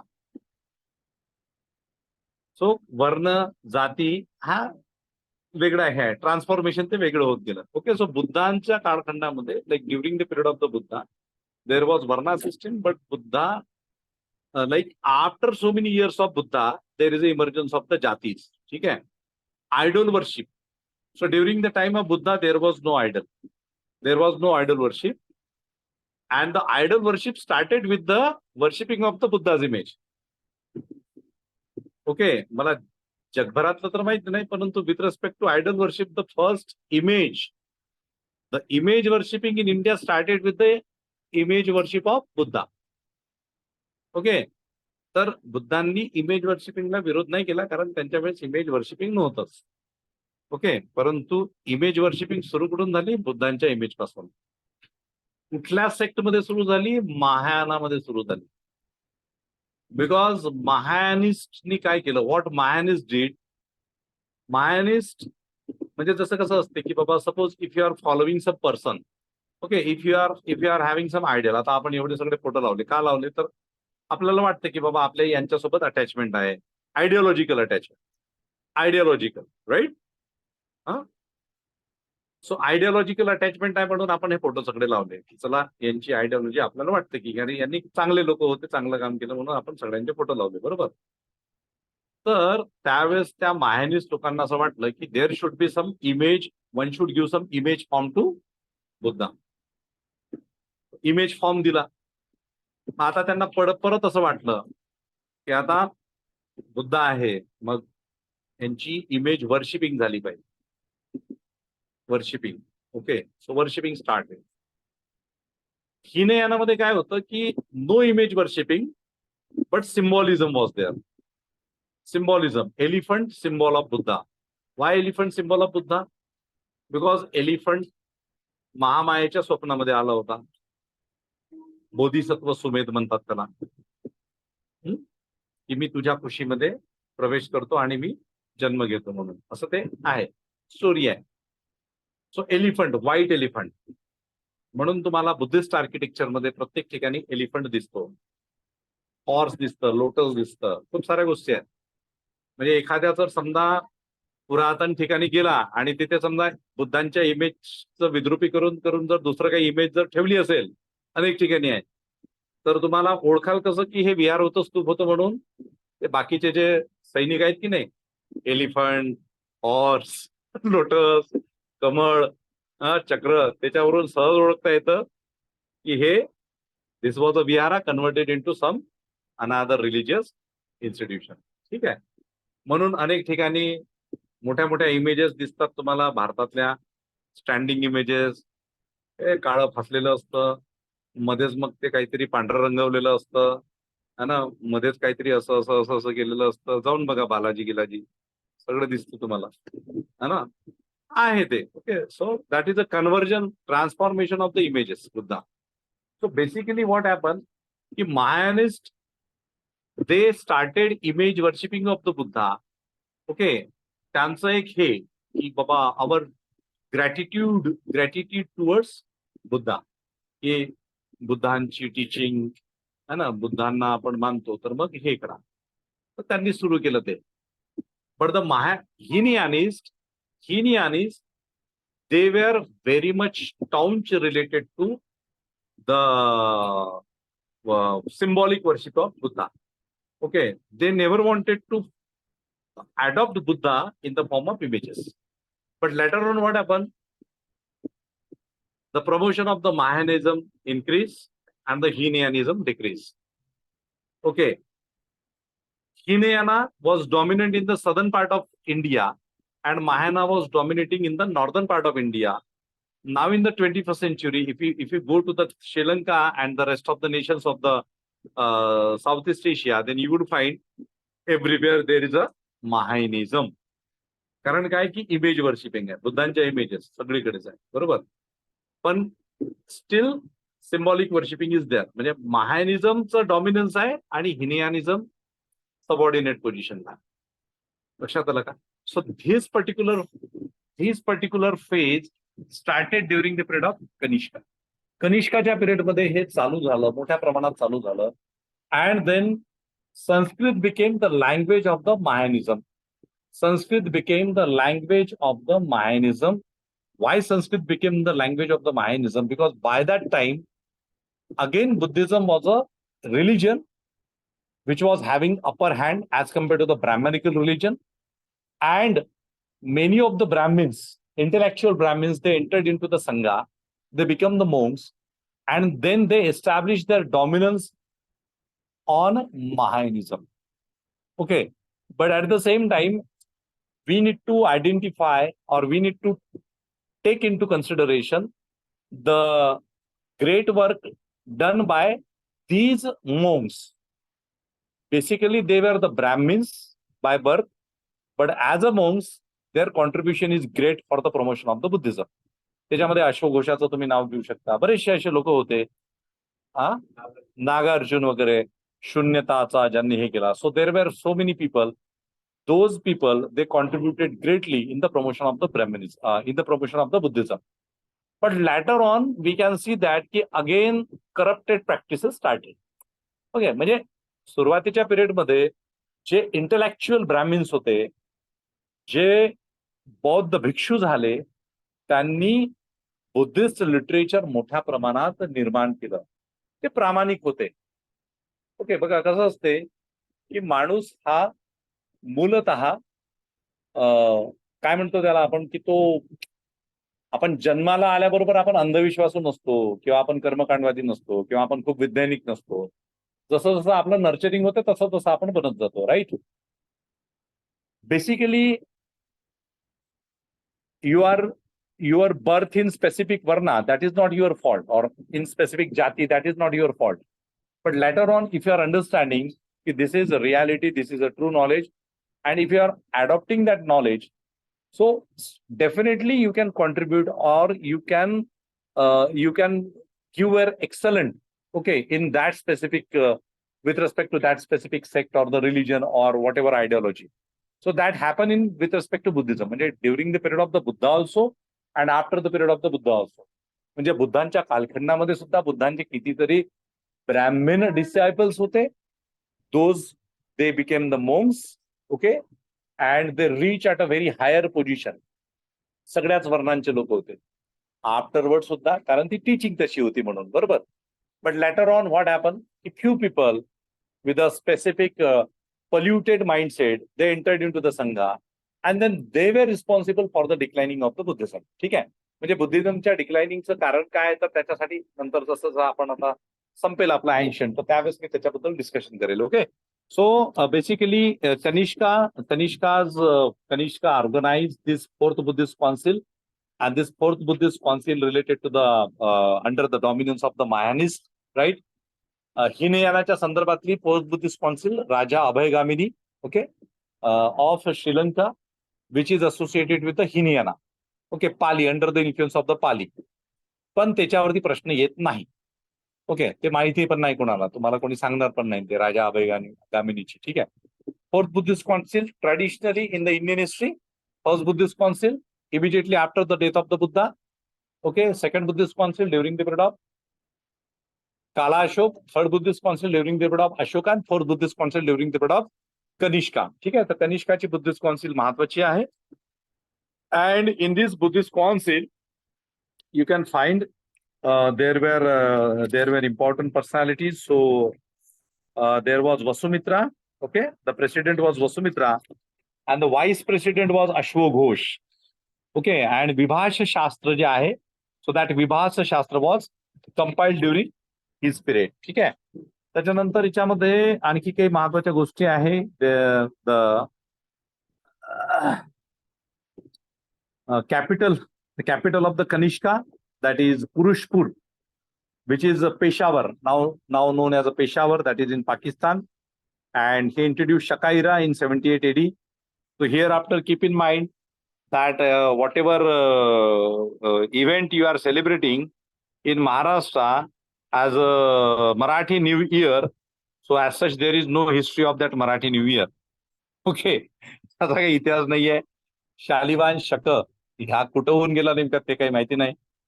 ओके, शक संवत्सर चालू केलं कनिष्कानी 78 AD मध्ये. हा, पण काय की तुम्हाला ते तो काय गुढीपाडवा आला की ते सवय लागलेली असते. मी घोडे काढता घरात असलेले घोडे म्हणजे काय बाईक वगैरे काढतात. अच्छा, त्याच्यामध्ये एक खास वैशिष्ट्य आहे त्या गुढीपाडव्याच्या सणामध्ये महाराष्ट्रामध्ये, की तो स्पेसिफिक लोकच फार खतरनाक सेलिब्रेट करतात. नऊवारी गिवारी पैठणी वैठणी घालून हा बरोबर ते ते श्रीखंडपुरीचं जेवण बरोबर बनवतात घरी. हा, तर तो बहुजनांचा सण कमी असतो आणि स्पेसिफिक जनांचा सण जास्त असतो तो. हा, गीतेने मान डोलवली म्हणजे बरोबर आहे. हा, एक नाही. So capital was Purushpur, that is Peshawar, and त्याचा टेन्युअर जो होता his expansion Afghanistan to Mathura and Banaras. बघा, the again very important thing, his rule extended from Afghanistan to Mathura and Banaras. Okay, see Mathura Banaras again, Mathura art developed in the Mathura art developed in the Mathura. Okay, आता मथुरामध्ये तुम्हाला खूप सारा इतिहास दिसेल बुद्धिझमचा, परंतु आता तो असा जमिनीत गाडला गेलेला आहे. ठीक आहे, जमिनीत गाडला गेलेला आहे मथुरा कालांतराने कृष्ण की नगरी म्हणून फेमस झाली, बरोबर. पण Mathura is a place which is very famous with respect to the Mathura art form. And by the time of Kanishka, the two art forms developed in India. One is Mathura art form and another is Gandhara art form. ठीक आहे, तर Mathura art शैलीमध्ये बुद्धांच्या images बनत गेल्या आणि Gandhara art शैलीमध्ये बुद्धांच्या इमेजेस बनत गेल्या. त्याच्यावरती पण क्वेश्चन्स येतात एक्झाम्स मध्ये, महत्वाचं आहे ते. Then various inscriptions found in Mathura. Okay, हा, Whose image is that based? Whose image is that based on? Idol. which one? Buddha's idol. हा, We don't know how Buddha used to look. अच्छा, that is like imagination, because आता for example, if you see the Ajanta paintings, okay, Ajanta paintings, there must be, during that time there must be some like paintings or pictures that must be available on the basis of that. Just आता for example, now we don't know how Ashoka was looking, but at certain places few persons like archaeologists, they found that this must be an image of Ashoka. So on the basis of that, now people started framing this thing of Ashoka, pictures of Ashoka, paintings of Ashoka, right? आता त्या just recently at Diksha Bhumi, the people of South India, they donated a huge statue of Ashoka to Diksha Bhumi, बरोबर. So something must be there.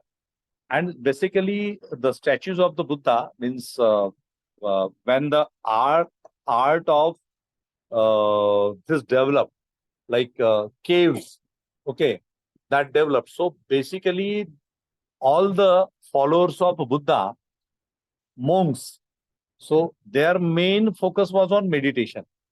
So mostly they were meditating. During those days, they were meditating. Today, they are meditating. So the main emphasis is meditating. So when the statues or the images of the Buddha developed, so the main posture was meditation posture. तर त्यामध्ये ते develop झाल्या. Okay, आणि काही गोष्टी imagination असतील, काही गोष्टी असू शकतात की त्यावेळेस काही असे सापडलेले असतील, जसं रायटिंग्स थोडं हे झालेलंच होतं. और अदरवाईज ज्यावेळेस एक परंपरा असते की गुरु शिष्य परंपरा असते, हा ना, त्यावेळेस एक बुद्धांचं वर्णन केलेल्या काही गोष्टी असू शकतात on the basis of that. थोडं मीच सापडतं. आणि एका याच्यामध्ये असं आहे की did not the last time he shaved his beard was when he left the house. Okay, it's like it's the oldest reference. अच्छा, Like his parents were not okay with him leaving, and when he left the house, that was the last time he shaved. Huh. So पण जटा दाखवतो म्हणतो, पण दाढी नाही. आता तेच आहे की आता हे इतके मायन्यूट रेफरन्सेस जे असतात ते आता त्यावेळेसच्या लोकांनी जे इमेजेस बुद्धांच्या सुरू केल्या तर त्या काही ठिकाणी आहे बुद्धांची थोडीशी हे दाखवलेली. The Gandharan art is based on Apollo, हा. Greek god Apollo. हा. ते अपोलोचा त्यांनी घेऊन ते मेडिटेटिव्ह पोस्चर हा, म्हणलं गंधारण. हा. म्हणजे हे इंडियामध्ये आहे. हा. हा, असं आता तेच आहे ना की जिथे कुठे टेक्स्ट अवेलेबल असतील बुद्धांच्या कालांतराने ज्या बुद्धिस्ट कॉन्सिल्स झाल्या ओके तिथे कुठे ना कुठे नॅरेशन येतं बुद्धांचं बरोबर.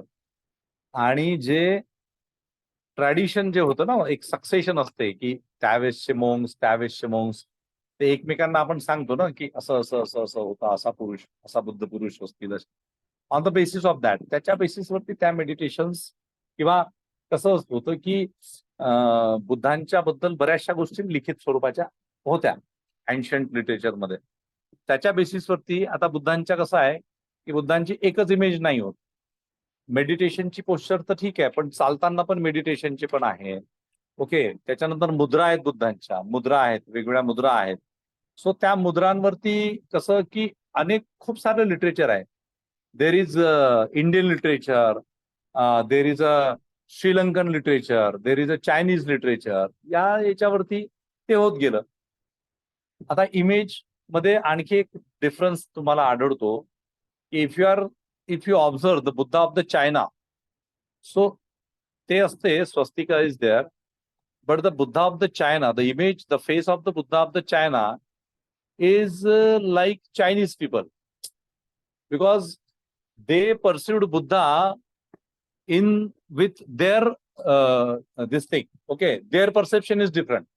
म्हणजे त्यांना ते बुद्ध जे दिसले ते त्यांनी त्यांच्यासारखे घेतले बसक्या नाकाचे चपट्यान आहे की नाही. आपल्या इकडे कसं की बुद्ध नॉर्थ इंडियातले होते त्याच्यामुळे त्यांनी थोडेसे स्मार्ट बुद्ध घेतले हँडसम बुद्ध घेतले. बुद्ध कसे होते माहिती नाही है ना पण ते घेतलं आणि मेडिटेशन पोस्चर्स मध्ये बुद्ध आले मोस्टली. मग जातानाच्या काही मुद्रा आहेत बुद्धांच्या बऱ्याच अशा आहेत. So that is based on the literature only that is not चला. So Mathura and Banaras and then so many inscriptions found at Mathura and another inscription of Kanishka is from Rauta in the north Afghanistan okay and it gives genealogy of Kushanas. He is called as the son of Bhima Kadphises and the title of Kushana was Devaputra. Okay, Devaputra. Then there is Sarnath inscription of Kushana, okay, Kanishka, and in Sarnath inscription it is mentioned that his rule was based on Kshatrap system. मागेच तुम्हाला क्षत्रप है ना क्षत्रपचं ते छत्रप वगैरे होत ते हे झालं ते मी तुम्हाला सांगितलं होतं. So basically it is a word which is kshatrap okay kshatrap हा आणि त्याच्यामधूनच मग ते हे झालं. So basic it must be associated with the word Kshatriya also है ना और द रॉयल है ना त्याच्याशी रिलेटेड असू शकतो. Then there are two mahakshatraps. Mahakshatraps म्हणजे काय तर major territories. Kshatrap means territory, mahakshatrap means major territories. So Kharpalad and Vamsapar is where the Mahakshatraps in Mathura and Banaras respectively. And the name of his teacher is mentioned. His name was Parshva. Okay, Parshva. And he convened Parshva and he convened a Buddhist council at Kundal, one in Kashmir.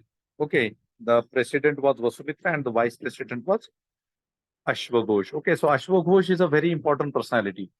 If you find out the dramatist in India, the earliest dramatist in India, so he was Ashwaghosh.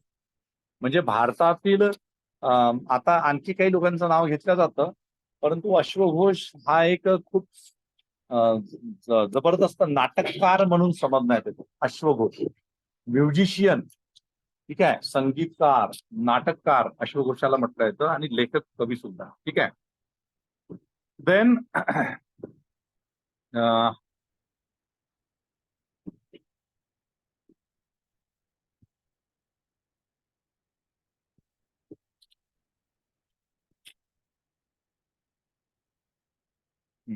Mathura art बद्दल आपण बोललेलोच आहोत. स्तूपा आहे पुरुषपूर म्हणजे Peshawar, and in which the relics of Buddha were kept, right? So Peshawarच्या स्तूपामध्ये relics of the Buddha, and Buddhism, in the Buddhism, the tradition of keeping the relics of the Buddha, ashes of the Buddha, or on certain occasions the ashes of the great monks that developed. Okay, so so here the relics of the Buddha kept at this Purushpur stupa. Okay, then from one of the inscriptions, it is apparent that this stupa was constructed under the guidance of a very famous Greek engineer. His name was Agesilos. Okay, so sometimes this kind of information is also important, right? हा जो स्तूप बांधलेला होता, so that स्तूप was constructed under the guidance of Greek engineer. बघा आता हे कोण होते? हे कुशाण होते, है ना? हे होते कुशाण, तिकडून आलेले, आणि यांच्या टेन्युअर म्हणजे यांच्या किंगडम मध्ये ग्रीक इंजिनियर होता. म्हणजे याचा अर्थ काय की जसं आता मॉडर्न टाइम्स मध्ये आपण सुद्धा बघतो की आपल्या समजा आपल्याला काही एखादी गोष्ट कन्स्ट्रक्ट करायची असेल, so we take a help of the great architects of the world. Okay, means even if India is constructing some great monument, so we take a help of the architects from the different nations. So likewise during that time also, here a contribution was given by a Greek engineer, Agesilos, right? Then a headless statue of Kanishka in the uniform of warrior has been discovered from the village Mart in Mathura. Again, this is very important information, that headless statue of Kanishka. कनिष्काचं मुंडकं नसलेलं परंतु बाकीचं शरीर असलेलं एक तुम्हाला तिथे statue दिसतो, तो कनिष्काचा आहे हे कन्फर्म करण्यात आलेलं आहे. And near Mathura there is a place Mat. Okay, तर तिथे ते आपल्याला आढळतं. According to Kalhan was a person who wrote Rajatarangini. Okay, and this Rajatarangini is a first book on history of Kashmir. It is written in a chronological form. Okay, आणि आपण काय म्हटलंय की यांचं जे कुजुला काडफिसस जो होता त्याचा पेरिफेरी काबूल आणि काश्मीर मध्ये होती. म्हणजे naturally Vima Kadphises and then after Kanishka they must rule over the Kabul and the Kashmir region. Okay, so now according to Kalhan was a person who wrote history of the Kashmir later on. काश्मीरचा इतिहास नंतर लिहिण्यात आला. तो कल्हन काय म्हणतो, he founded many cities in Kashmir.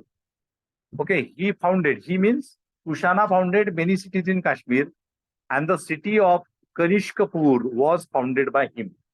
So in the Kashmir region, there is a city. The name of that city is Kanishkapur, that is founded by Kanishka. And the Kalahana, who wrote a history of the Kashmir later on, बऱ्याच कालावधीनंतर लिहिली कनिष्का, काश्मीरची history, तिथे त्यांनी कनिष्काचा refer केलेला आहे. ठीक आहे. त्याच्यानंतर Alberuni is also a person of medieval period. Al-Biruni mention about chaityas constructed by him.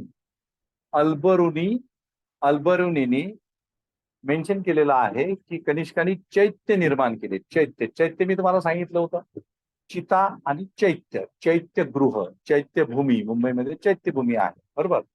So चैत्य म्हणजे चैत्य बेसिकली चैत्यावर्ड इज असोसिएटेड विथ चिता. ज्या ठिकाणी एखाद्या महान व्यक्तीला जर अग्नी देण्यात आलेला असेल तर त्या ठिकाणी, जसं इथे आपण म्हणतो बाबासाहेब आंबेडकरांना अग्नी देण्यात आला दादरला, तर तिथे काय झाली, चैत्यभूमी तयार झाली. तर चैत्यगृह सो बेसिकली चैत्यवड is associated with the chita. चिता म्हणजे एखाद्या महान म्हणजे बुद्धिस्ट ट्रॅडिशन मधल्या एखाद्या मोंकची, ग्रेट पर्सनॅलिटीची एखादी अग्नी जर दिली असेल तर त्या ठिकाणी मग त्याचं मॉन्युमेंट तयार केलं जातं. Okay, so many chaityas were develop. Okay, many chaityas were constructed by him and it is said that during his reign, the images of bodhisattvas began to be erected in Gandhara style under the influence of Mahayana Buddhism. Okay, so Gandhara style मध्ये bodhisattvanचा images. Now, bodhisattva is a concept which is associated with the Mahayana Buddhism. Bodhisattva. If you see the traditional Buddhism, in traditional Buddhism, bodhisattva concept is not mentioned. Okay, त्याच्यामध्ये हे आहे जसं आपण अरहंत म्हणतो. So concept of Arhanta is there, but the concept of Bodhisattva is associated with Mahayana Buddhism. Okay, आणि त्याच्यामध्ये काय आहे in Mahayana Buddhism, what is their understanding of the Buddhism, that anybody can become a Buddha. Anybody can become a Buddha, and there is a Bodhicitta. Bodhicitta means what? Every person is having a Bodhicitta.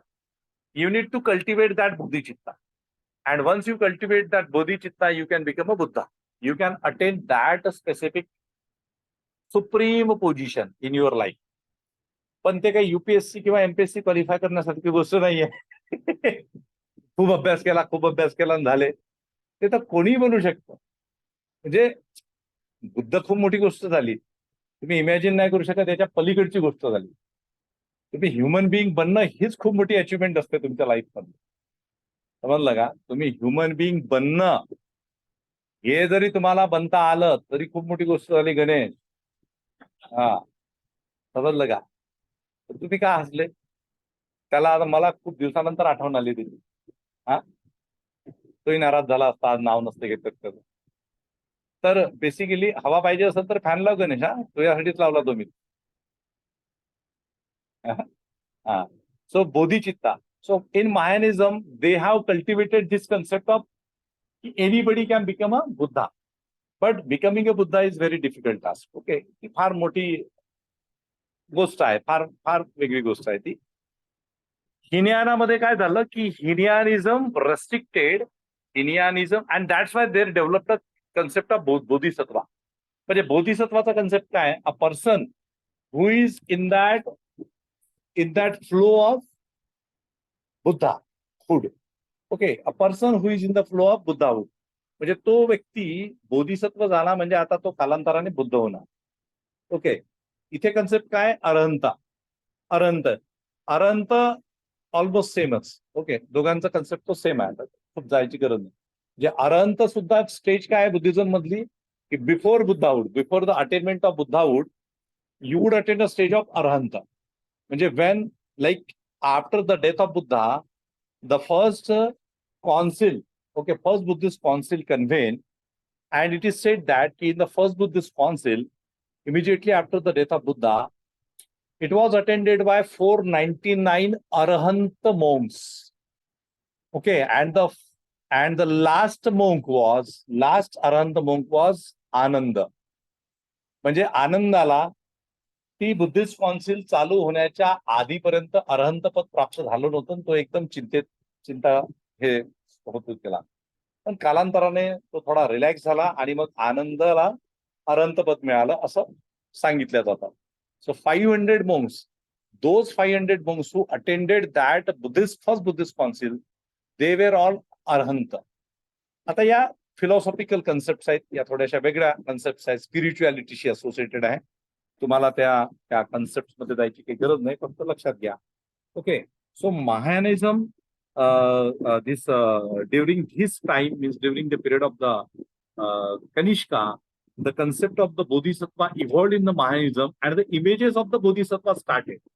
जसं आता तुम्हाला माहिती आहे का, जसं आपण म्हणतो अमिताभ काय आहे? बोधिसत्व. अवलोकितेश्वर बोधिसत्व. आणखी नाव आहेत बोधिसत्वांची. And every Bodhisattva is having a different quality. Every Bodhisattva is having a different quality. तुम्हाला माहिती असेल की श्रीलंकेच्या भिक्षूंनी ज्यावेळेस बाबासाहेब आंबेडकरांचं कार्य बघितलं त्यावेळेस त्यांनी बाबासाहेबांना बोधिसत्व ही उपाधी कोणी दिली? भारतातल्या बौद्धांनी किंवा भारतातल्या मंक्सनी नाही दिली, श्रीलंकेच्या मंक्सनी दिली. माहिती आहे का तुम्हाला ही गोष्ट? श्रीलंकेच्या मंक्सनी दिली बोधिसत्व. कारण त्यांना लक्षात आलं की बुद्धांच्या संदर्भात पण असं म्हटलं जातं की बुद्धांच्या नंतर सुद्धा आणखी बुद्ध आहे. ओके, पण बरेच आता काही देशातले लोक असं मानतात की बुद्धांच्या नंतर जो बुद्ध येणार होता मैत्री बुद्ध ते म्हणजे बाबासाहेब आंबेडकर, असं काही लोक म्हणतात की झाला बाबा आता आणखी होणे नाही. ओके, सो बेसिकली कसं आहे ना की this is a tradition and this is related to spirituality. This is different tradition, concepts are different. Okay, and Mahayanism developed this concept of bodhisattva. Okay, अरंतउटचा कन्सेप्ट जो आहे तर तो ट्रॅडिशनल बुद्धिझम मध्ये होता. And then Bodhisattva images started. So if you are going to the north eastern part of India और if you are going to the Bhutan, Tibet ह्या एरियामध्ये तर तुम्हाला खूप साऱ्या अशा मूर्त्या दिसतील की त्या बोधिसत्वांच्या मूर्त्या आहेत, पण तुम्हाला असं वाटेल की यार हे कुठल्या तरी देवाच्या मूर्त्या आहेत म्हणून. Okay, but that bodhisattva concept, in bodhisattva concept, different statues develop. Okay, Tantrayana Buddhism माहिती आहे तुम्हाला? तंत्रयाना, तर तंत्रयानामध्ये सुद्धा हे आलं. देवता, अनेक देवता म्हणजे गॉडेस ज्याला आपण म्हणतो, दॅट ऑल्सो डेव्हलप्ड इन तंत्रयाना. ठीक आहे, तंत्रयाना. तर इफ यू समजा जर कधी वेळ मिळाला, तुम्ही IAS IPS वगैरे झाले की तुम्ही सिक्कीम, अरुणाचल प्रदेश, भूतान, त्याच्यानंतर आपलं लडाख अँड ते जेवढे तिकडले भाग आहेत ना ते फिरून यायचं. तर तिकडे तुम्हाला ते खूप दिसतं, वेगवेगळे दिसतील स्टॅच्यूज तुम्हाला, तुम्ही कन्फ्युज होऊन जाल की हे काय म्हणून. Okay, then he defeated पार्थियन्स.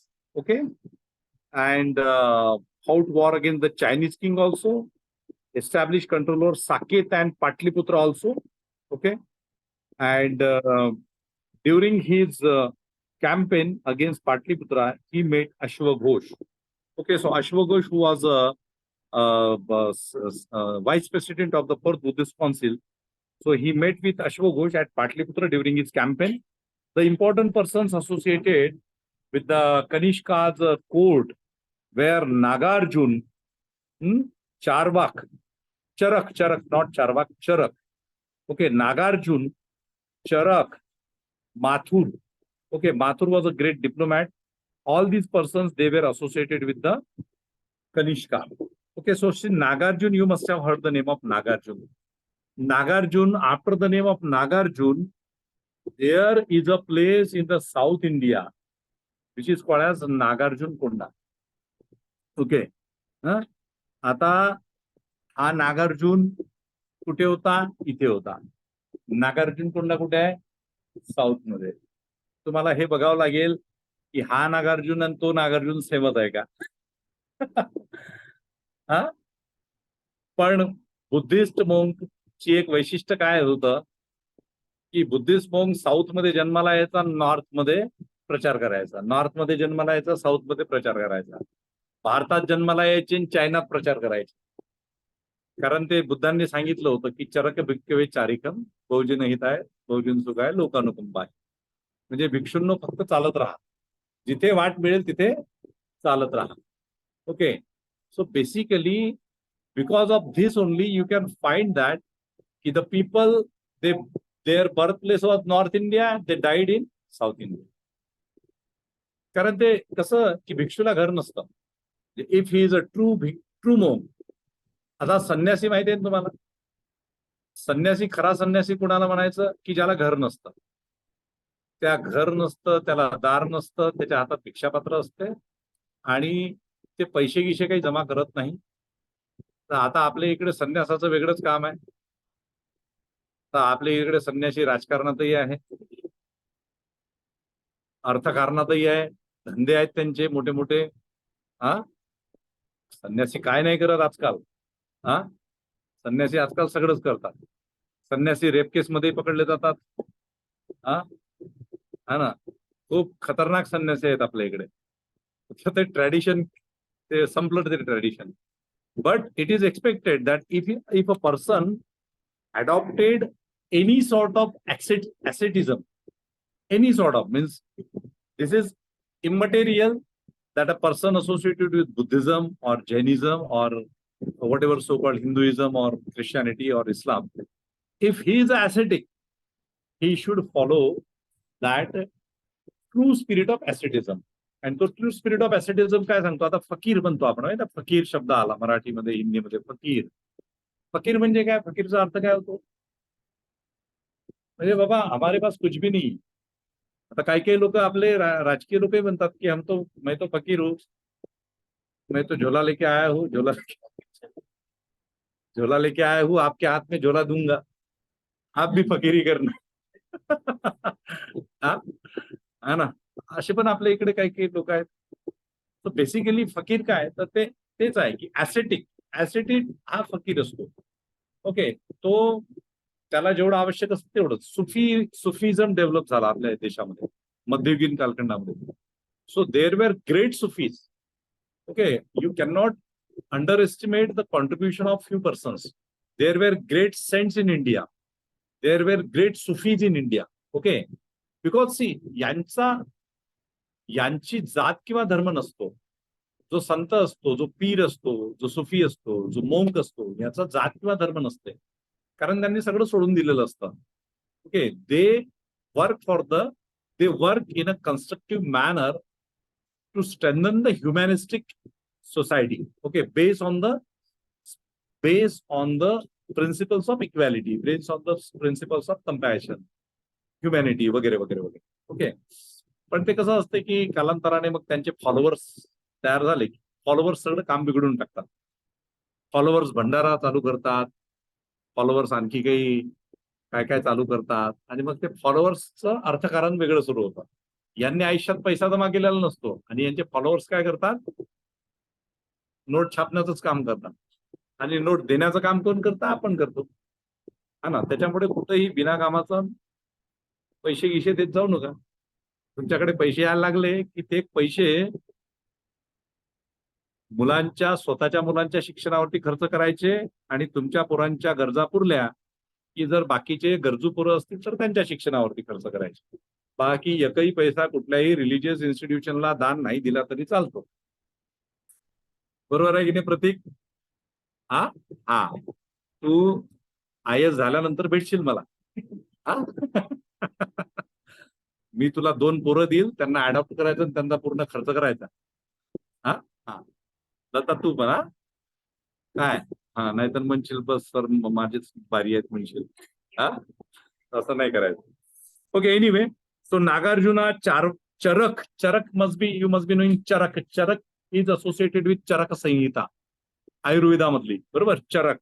And the Mathur was a diplomat. So all these people, they were associated with the court of the Kanishka. Okay, Nagarjuna was a person whose name is he was a very honorable. He's considered as a very honored personality. Okay, very intellectual personality. And then Kanishka, it is said that Kanishka issued copper coins, gold coins. Okay, and then there were Greek and Iranian legends and deities of Brahmanical, Persian, Greek and Elamite origin. Okay, so त्याच्या ज्या coins होत्या, so coins consist of different deities. Okay, so these different deities associated with Brahmanical, Persian, Greek and Elamite origin, because since he belonged to the central part of the Asia. Okay, so there must be an influence of all these deities, right? So after Kanishka, Kanishka's another successor was Vashishka. Okay, Vashishka in 101 to 105 AD, and Vashishka is probably identified with Vaskushan. Okay, Vaskushan. Okay, then after Vaskushan, there is Jushika of the Rajatrangini. Okay, Jushka of the Rajatrangini. So see, Kanishka आहे, कनिष्काच्या नंतर successor आहे Vashishka. Okay, Vashishka is identified with Vash Kushana. Okay, then Jushka. Okay, of the Rajat Rangini.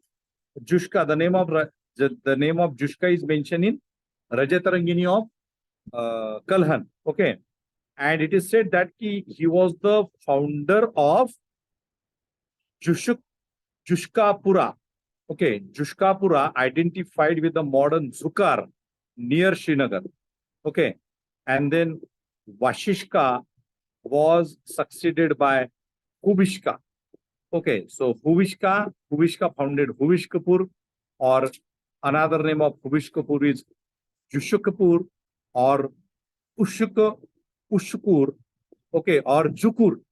All these references mentioned in Rajat Rangini. So असं खूप सारा गोष्टी आहेत यांच्या संदर्भात, and there are so many things which have been mentioned in Rajat Rangini. Okay, in Rajat Rangini it is mentioned that Huvishka ruled with Vashishka and later with Kanishka II, who was the son of Vashishka. Okay, and then Kanishka II assumed the title of Kaisar. Okay, and then Huvishka was succeeded by Vasudeva, and Vasudeva was considered as the last Kushana king. Okay, so त्याचा जो date आहे, that is 138 to 176 AD. His name suggests that by his time the Kushanas were totally Indianized. Okay, म्हणजे by the time of Vasudeva it is identified that, म्हणजे बघा आता यांच्या नाव कसे होते, ट्रान्सफॉर्मेशन बघ कसं आहे, कुजुला काडपिसेस, विमा काडपिसेस, कनिष्का, पण ते भूविष्क करत करत शेवटी कुठपर्यंत आला तो वासुदेवा है ना. म्हणजे कसं की फॉरेन वरून इंग्रज आला, इंग्लंड वरून इंग्रज आला है ना, मग इंग्रज त्यांचे दोघांचे इथेच थांबले. सुरुवातीच्या काळामध्ये त्यांचं नाव होतं जॉन सायमन गीमन असं काही नाव होतं, आणि ते 2-3 पिढ्या गेल्यानंतर मग त्या जॉनचं जानराव झालं, सायमनचं सदाशिव झालं. So that is Indianisation. Okay, so the same thing happen here. Kujula Kadphises, Vima Kadphises करत करत तो कनिष्क नाव सुद्धा भारतीयच वाटतं, पण है ना, कनिष्क नाव सुद्धा भारतीय वाटतं, पण हे पण specifically typically this transformation. Okay, so by means we can see that these people, they arrived almost in the 1st century AD, and by end of the 2nd century AD there is a Indianization. Okay, so the last king who is considered the last king of the this Kushana dynasty was the Vasudev. Okay, now there is one additional information related to this Kushana, and this additional information is mentioned in the Chinese and Tibetan record. Okay, so Chinese and Tibetan record काय म्हणतात? The tradition of his conflict with the ruler of Saket and Patliputra, from where he took the celebrated Buddhist monk Ashwagosha to his capital Purushpur. Okay, he established a city named Kanishkapur in Kashmir. So this is the information associated with Kanishka. Okay, it means from the Chinese and Tibetan record, we have identified the information related to the Kanishka and Kanishka's association with the Ashwagosha. So the information related to Buddhist monk Ashwagosha we have found from Chinese and Tibetan records. ठीक आहे, आणि त्याचा मग हे जे आहे की he established a city named Kanishkapur in Kashmir, that is also in Chinese and Tibetan records. Okay, the most important thing was after the Mauryas, a great empire established for the first time under the Kanishka, in which Ganga plains of the and the valleys of the Sindhu and Oxus were included. Okay, see, after the Mauryas, a great empire was established for the first time under Kanishka, in which the Ganga plains, means today's Ganga Yamuna Doab, and the valleys of the Sindhu river, म्हणजे ते तिकडलं पूर्ण ते Indus, Jhelum, Chenab, Ravi, Sutlej, and the Oxus river कुठपर्यंत आहे? Where is Oxus? Oxus means which river?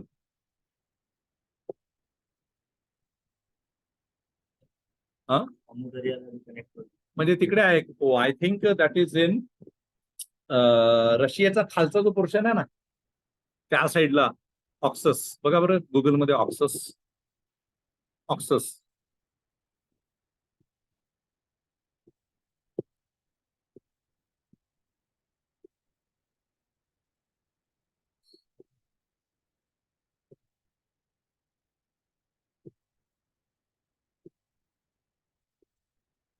Oxus कुठे आला? हा बरं. हा अफगाणिस्तान. अफगाणिस्तानच्या वरती असेल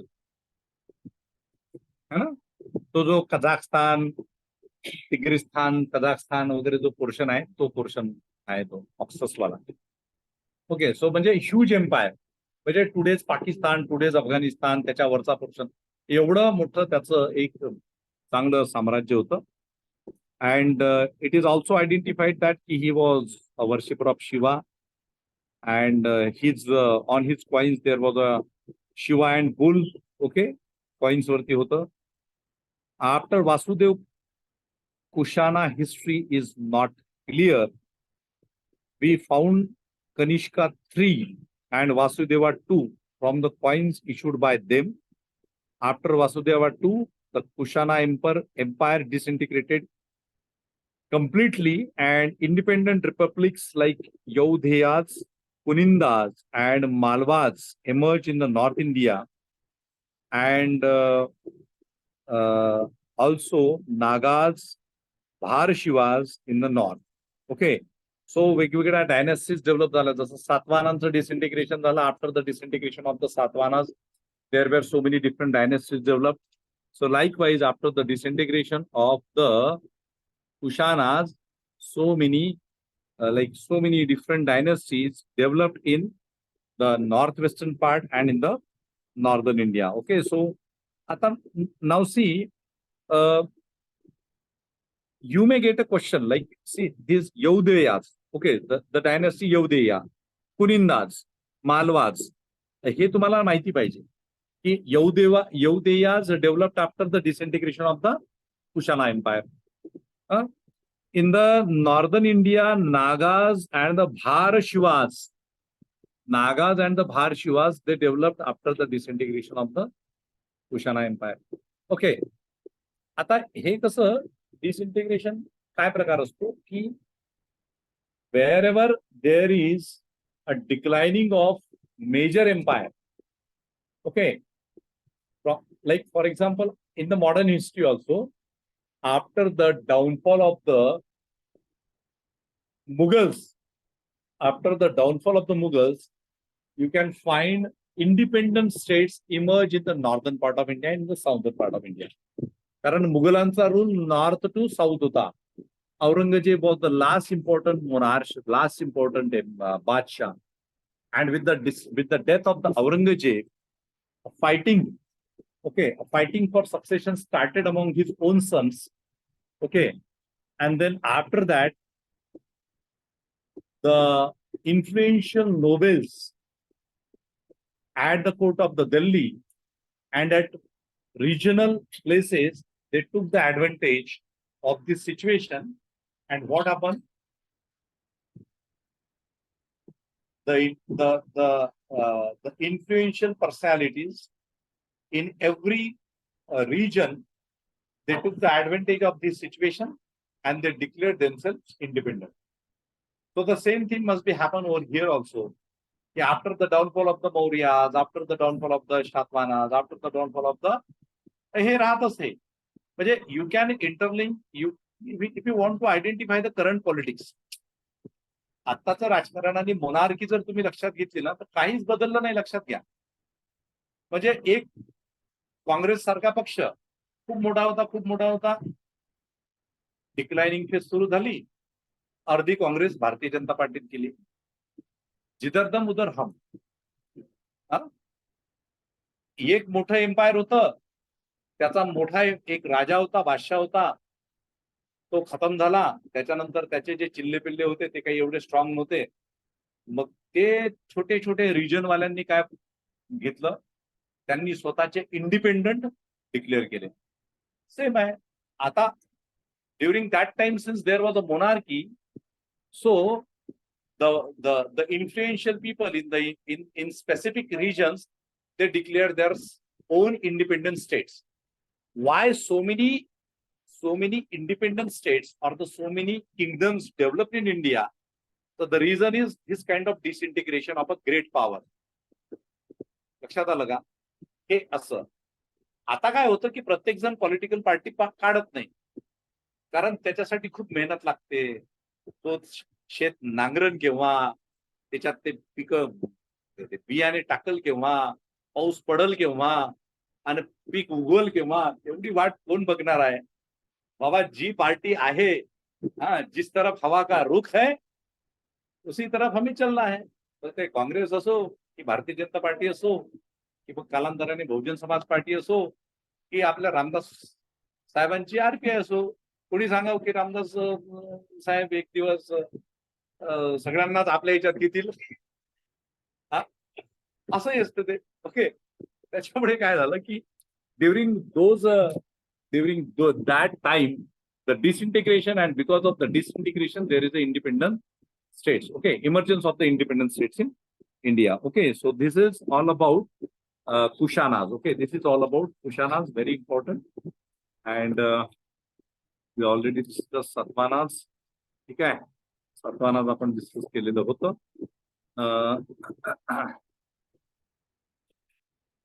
आता Guptas we are starting. Okay, Guptas. We are starting Guptas.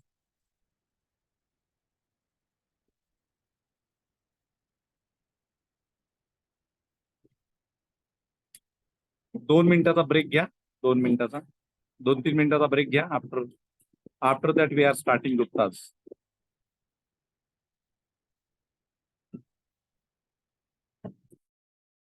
All of you online students, take a break of 2 minutes.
Next is Gupta. Okay, Gupta. Now Gupta's आवाज येतो माझा ऑनलाईन? हॅलो, यस, ऑनलाईन आवाज येतोय का? Yes, sir.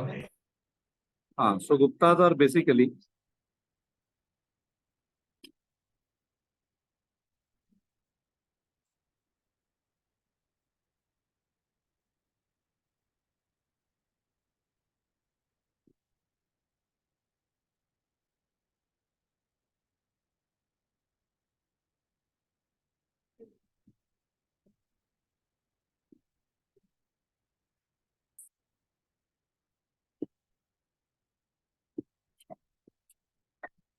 काय झालं?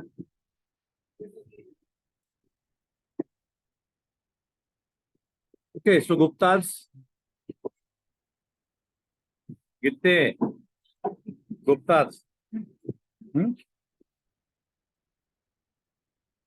आता normally बघा, this Gupta, when we come across the title Gupta in today's modern times, when it comes to the title Gupta title चे लोक आहेत ना आपल्या इकडे पण Gupta आहे.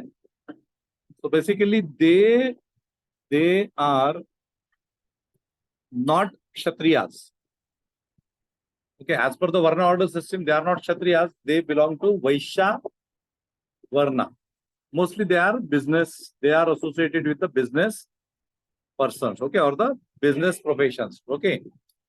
But when it comes to the Gupta dynasty, okay, Gupta dynasty, so this is a very influential dynasty in India.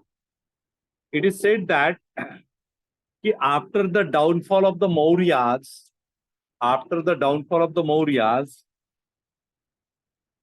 there is a development of the Satavahanas in the southern part, development of the Guptas in the northern part, and Guptas introduce influence, or they maintain their influence, especially in the northern region of India, in the northern India. By the time of Samudragupta, the influence of the Guptas reached to the southern part of India also. Samudragupta did not continue his influence in the southern part. Okay, so that's why, as far as the influence of the Gupta is concerned, after the downfall of the Mauryas, so Guptas filled the political vacuum of the North India. Satavahanas filled the political vacuum of the South India.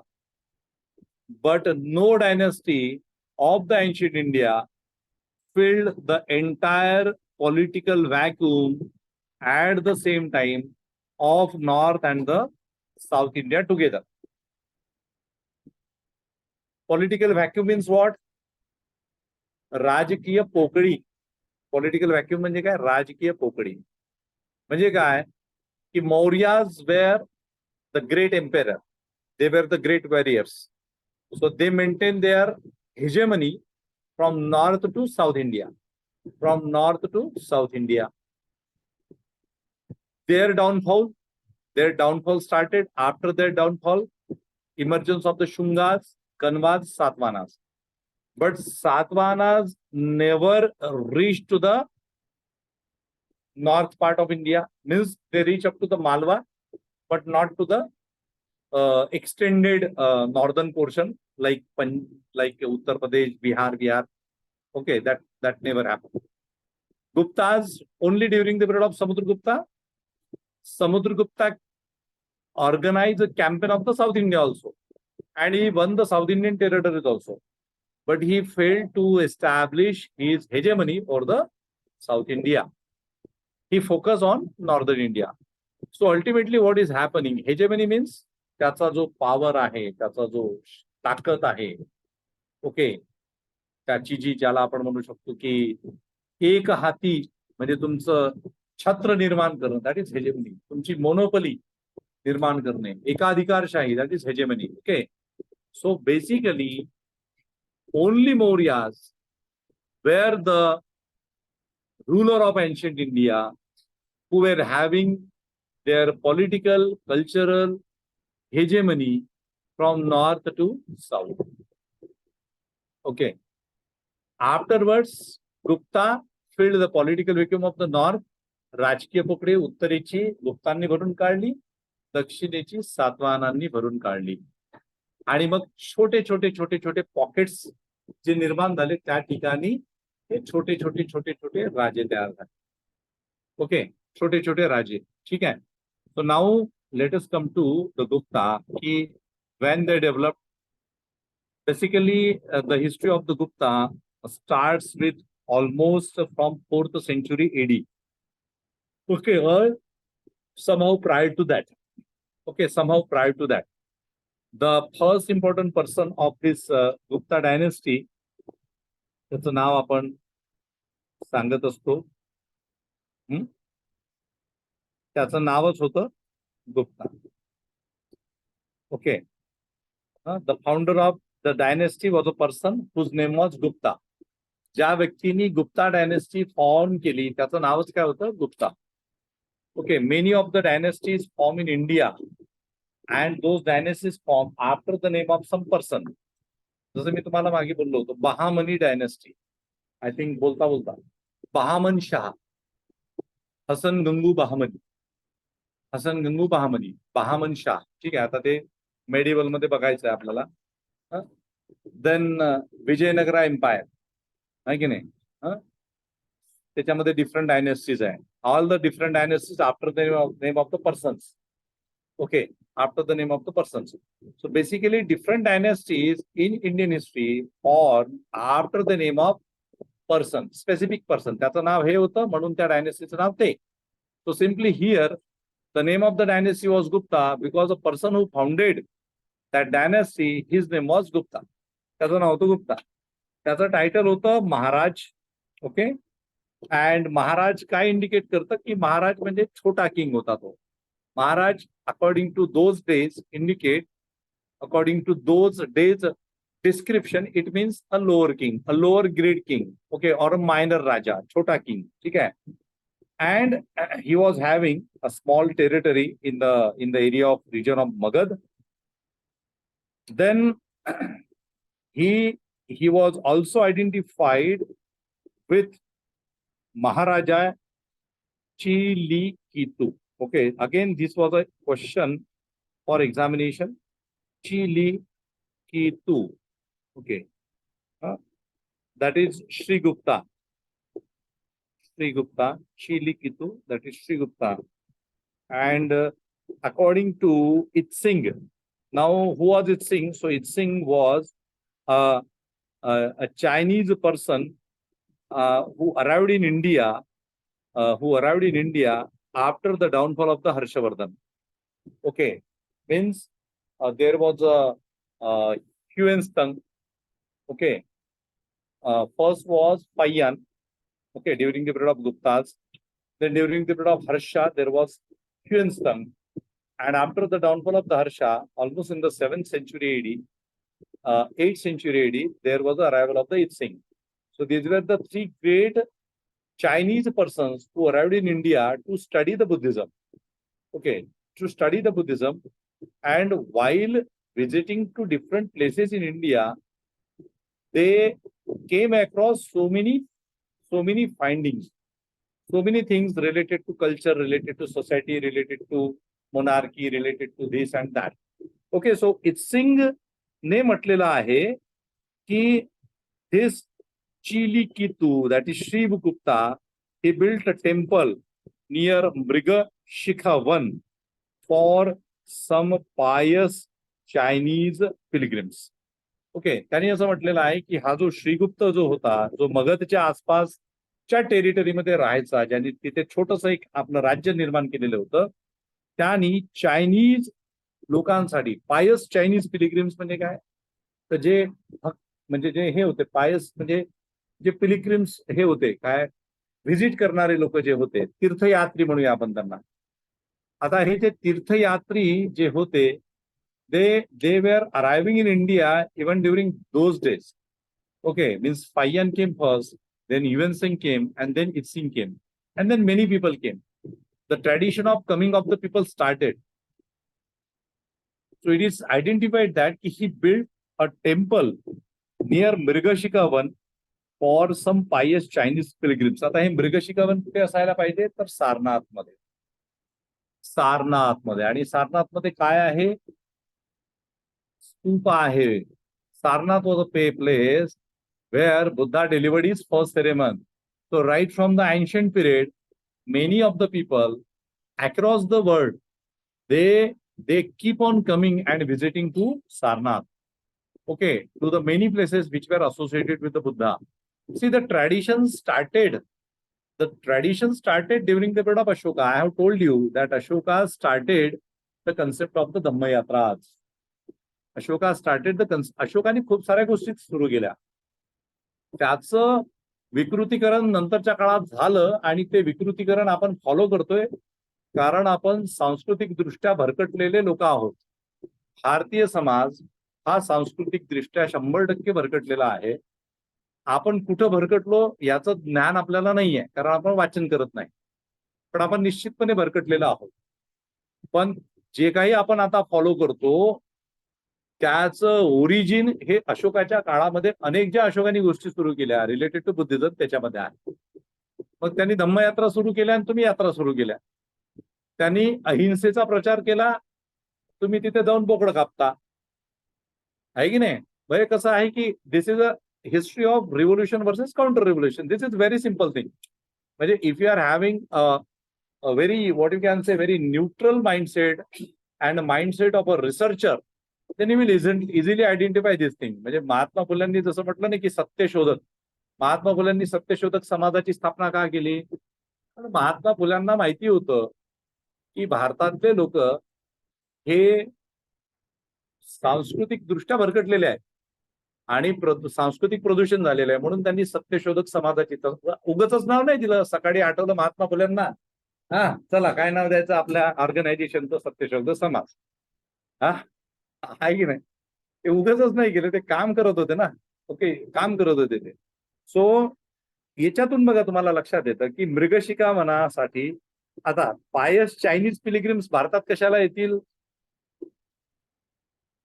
भारतामध्ये ते यायचे, ते तेव्हाही यायचे, ते आताही येतात. कशासाठी येतात?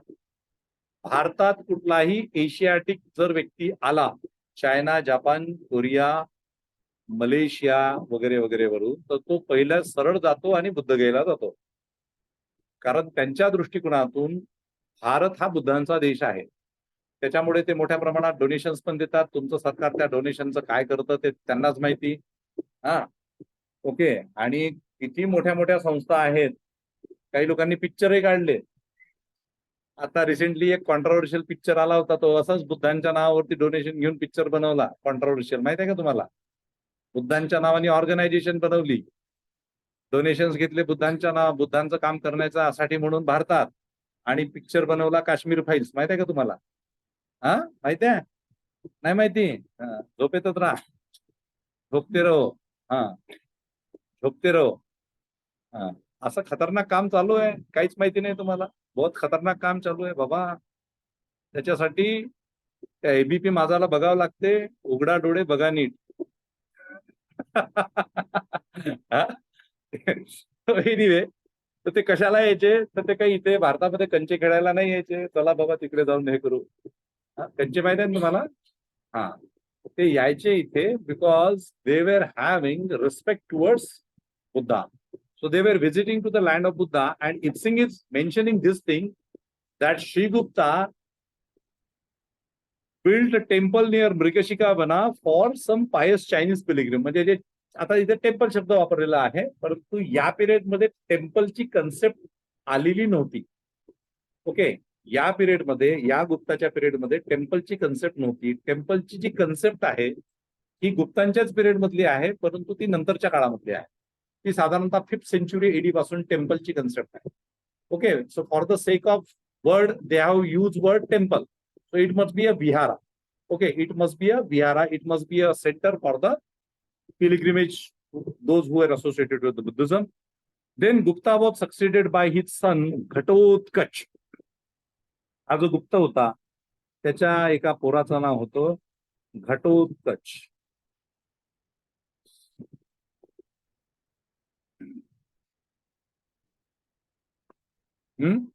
And his title was also Maharaja. Okay, so now these are the two initial persons who were associated with Gupta rule, Gupta dynasty. First was Gupta himself. His title was Maharaja. Second was Ghatotkach. His title was also Maharaja. If you get a question, who is identified with the title Maharaj Chili Kitu, so that was a title of Sri Gupta. Kiva Gupta. Gupta, the first person of the Gupta rule, Gupta dynasty. Okay. Then after Ghatotkach, and then come the main important person, Chandragupta first. आता चंद्रगुप्ता मध्ये 3 चंद्रगुप्ता आहेत. एक Chandragupta Maurya, Chandragupta first and Chandragupta second. So Chandragupta Maurya, Mauryanचा Chandragupta first of Gupta dynasty, Chandragupta second of Gupta dynasty. Okay, very important personality Chandragupta first, 319 to 335 AD. Okay, आता आपण AD मधलं सगळं हे करतोय. ओके, आता या चंद्रगुप्त फर्स्टनी काय केलं, त्याचा मुलगा होता तो घटोत्कचाचा मुलगा Chandragupta first. Okay, and he assumed high fight title that is, आता हे बघा, हे महाराजा पुरताच मर्यादित होते. या चंद्रगुप्त फर्स्टने टायटल काय अडॉप्ट केलं, महाराजाधिराज. महाराजाधिराज म्हणजे राजाओं का राजा आहे की नाही, Maharajadhiraj. And because of this you need to understand this thing very consciously, that he must be a person who acquired major territories. Means the first two persons, they were having small territories, but after adopting this title, so when some person, like whenever these kings, they adopted some haifanda titles, so they didn't adopt these titles without any reason.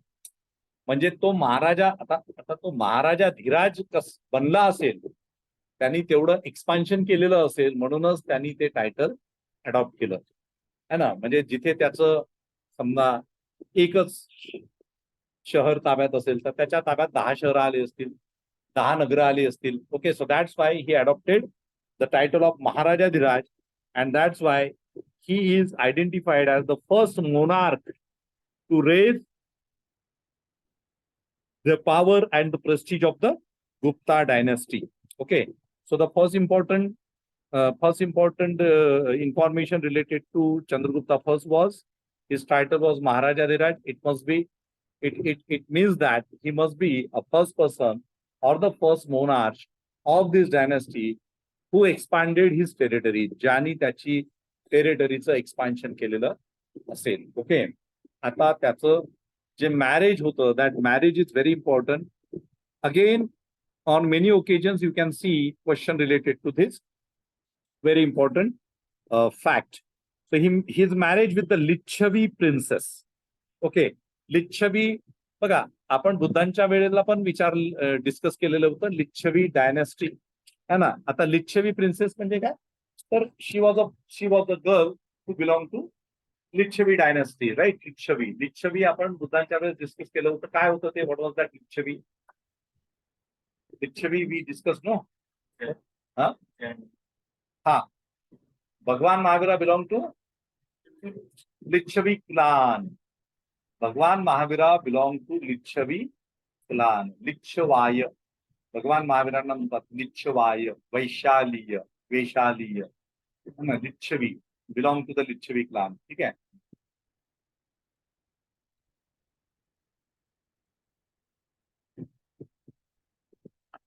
So he married with the Lichavi princess Kumara Devi, and this is identified from an epithet. Epithet म्हणजे ज्याला आपण म्हणू शकतो की नामकरण वगैरे म्हणतो ना, एखादं नाव दिलेलं असतं, epithet, and that epithet is mention in Samudragupta's inscription.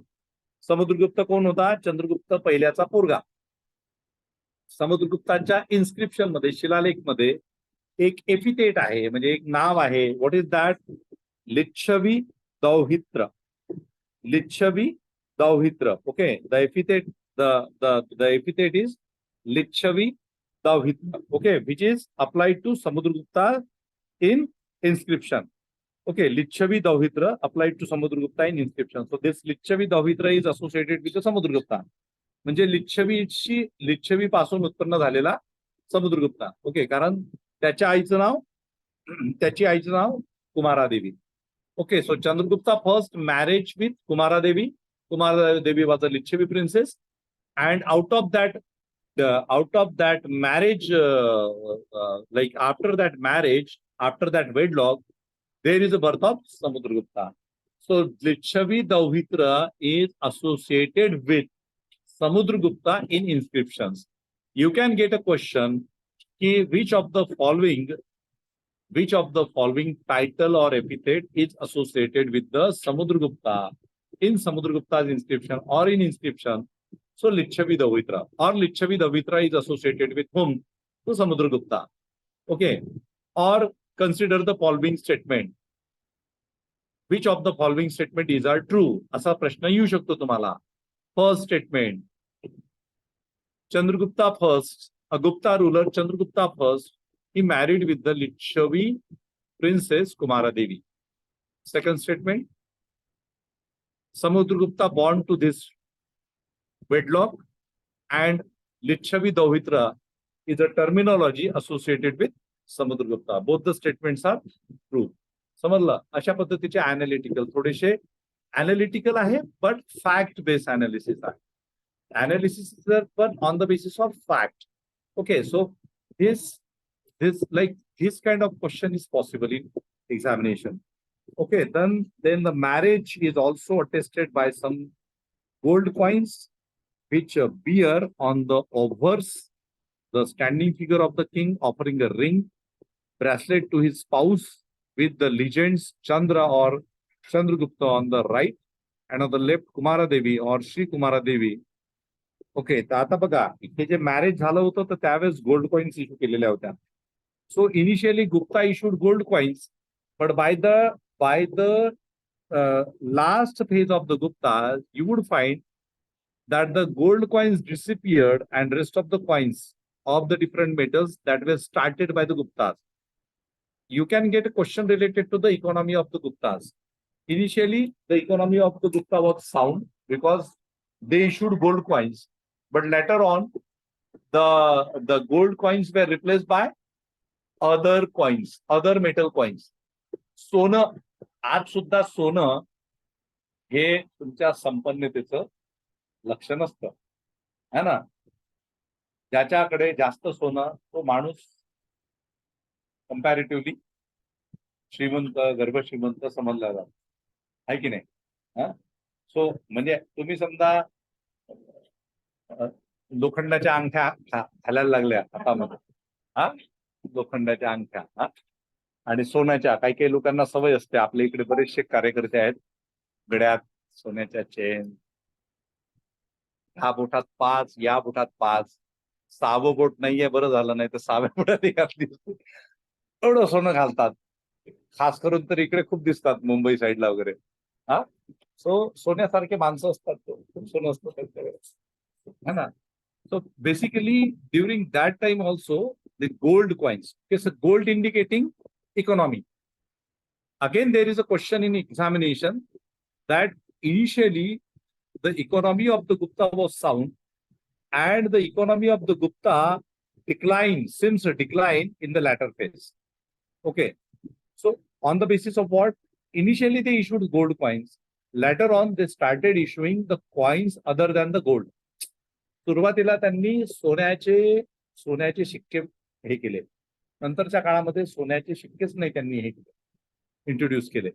Okay, तर त्याच्यावरून सुद्धा इकॉनॉमीचा जो आहे तो अंदाज येतो. So keep in mind this very important thing during the period of the Guptas. Okay, so this marriage it is witnessed by gold coins, issuing of the gold coins. On the obverse side, what is mentioned that there is a standing figure of the king. एकीकडे राजा आहे, आणि तो राजा त्या राणीला ring किंवा bracelet देतोय, तिच्या हातात घालतोय, आणि लिजेंड लिहिलेला आहे चंद्रा और Chandragupta on the right and on the left Kumar देवी और श्री कुमार देवी. Okay, so basically there is a picture, a standing figure of the king offering ring, a bracelet to his spouse with the legends Chandra or Chandragupta on the right and on the left Kumara Devi or Shri Kumara Devi. Reverse la je ahe legend, okay, on the reverse Lichvaya, okay, Lichvaya, okay, Lichvaya, and the goddess Simbhavini Durga seated on lion. म्हणजे ज्याला आपण म्हणतो ना की Durga lion वरती बसलेली दुर्गा. तर एका साइडला राजा आणि राणीचं चित्र ब्रेसलेट किंवा रिंग घालताना, आणि तिथे त्यांचं हे नाव लिहिलेलं आहे की चंद्रा चंद्रगुप्ता और कुमारा देवी और Shri Kumara Devi. On the river side there is a word Lichchhavay and the goddess Durga, okay, seated on a lion. Okay, तर अशा पद्धतीचं त्यांचं जे मॅरेज आहे, that marriage is witness with the introduction of this coin. Okay, with the introduction of this coin. Now, Chandragupta, related to Chandragupta, there are few facts. Chandragupta appointed Samudragupta as his successor. The reference of this particular event is mentioned in Prayag Prashasti of Harisen. Okay, you must be knowing Prayag Prashasti of Harisen. So Prayag Prashasti of Harisen is associated with the Samudragupta. है ना, समुद्रगुप्ताचं जे inscription आहे ते कशावरती आहे? प्रयाग प्रशस्ती. What is Prayag? Prayag प्रशस्ती इलाहाबाद. अशोकाचा शिलालेख आहे, त्याच्यावरती ते प्रयाग प्रशस्ती आहे. लक्षात आलं का? अशोकाचा मूळचा तो अशोकाचा शिलालेख आहे, त्याच्यावरती ते प्रयाग प्रशस्ती आहे. So Prayag Prashasti of Harisen. Harisen was a court poet of Harisena was a court poet of Samudragupta. प्रशस्ती म्हणजे काय असतं माहिती आहे का तुम्हाला? आता नाही का आपल्याला प्रशस्ती पत्रक, एखादं काही काम केलं तुम्ही कुठल्या स्पोर्ट्स मध्ये, तुम्हाला प्रशस्ती पत्रक म्हणजे प्रशंसा केली जाते तुमची, की बाबा तुम्ही खूप अभ्यास केला, तुम्ही खूप चांगले खेळलात, म्हणून तुम्हाला हे प्रावीण्य आहे, म्हणजे this is a meritorious, this is a recognition of your merit. During the monarchical system, they were keeping poet. They were keeping poet in their court. कशासाठी? प्रशस्ती करायसाठी. राजाच्या दरबारात त्याचा कवी असायचा, त्या कवीचं एकच काम असायचं, राजावरती कविता खरडणं. राजावरती कविता खरडणं. माहित आहे का तुम्हाला? ते आपल्याला एक बॅलॅड्स माहित आहे, बॅलॅड्स लिहिल्या जायचे. बॅलॅड्स म्हणजे तेच, आणि हेच होते. म्हणजे जसं आता बघा, प्रत्येक राजाच्या दरबारात एक कवी असायचे, गाणं म्हणणारे असायचे. त्याला एक व्हेरी स्पेसिफिक वर्ड मला आठवत नाही आता तो. So in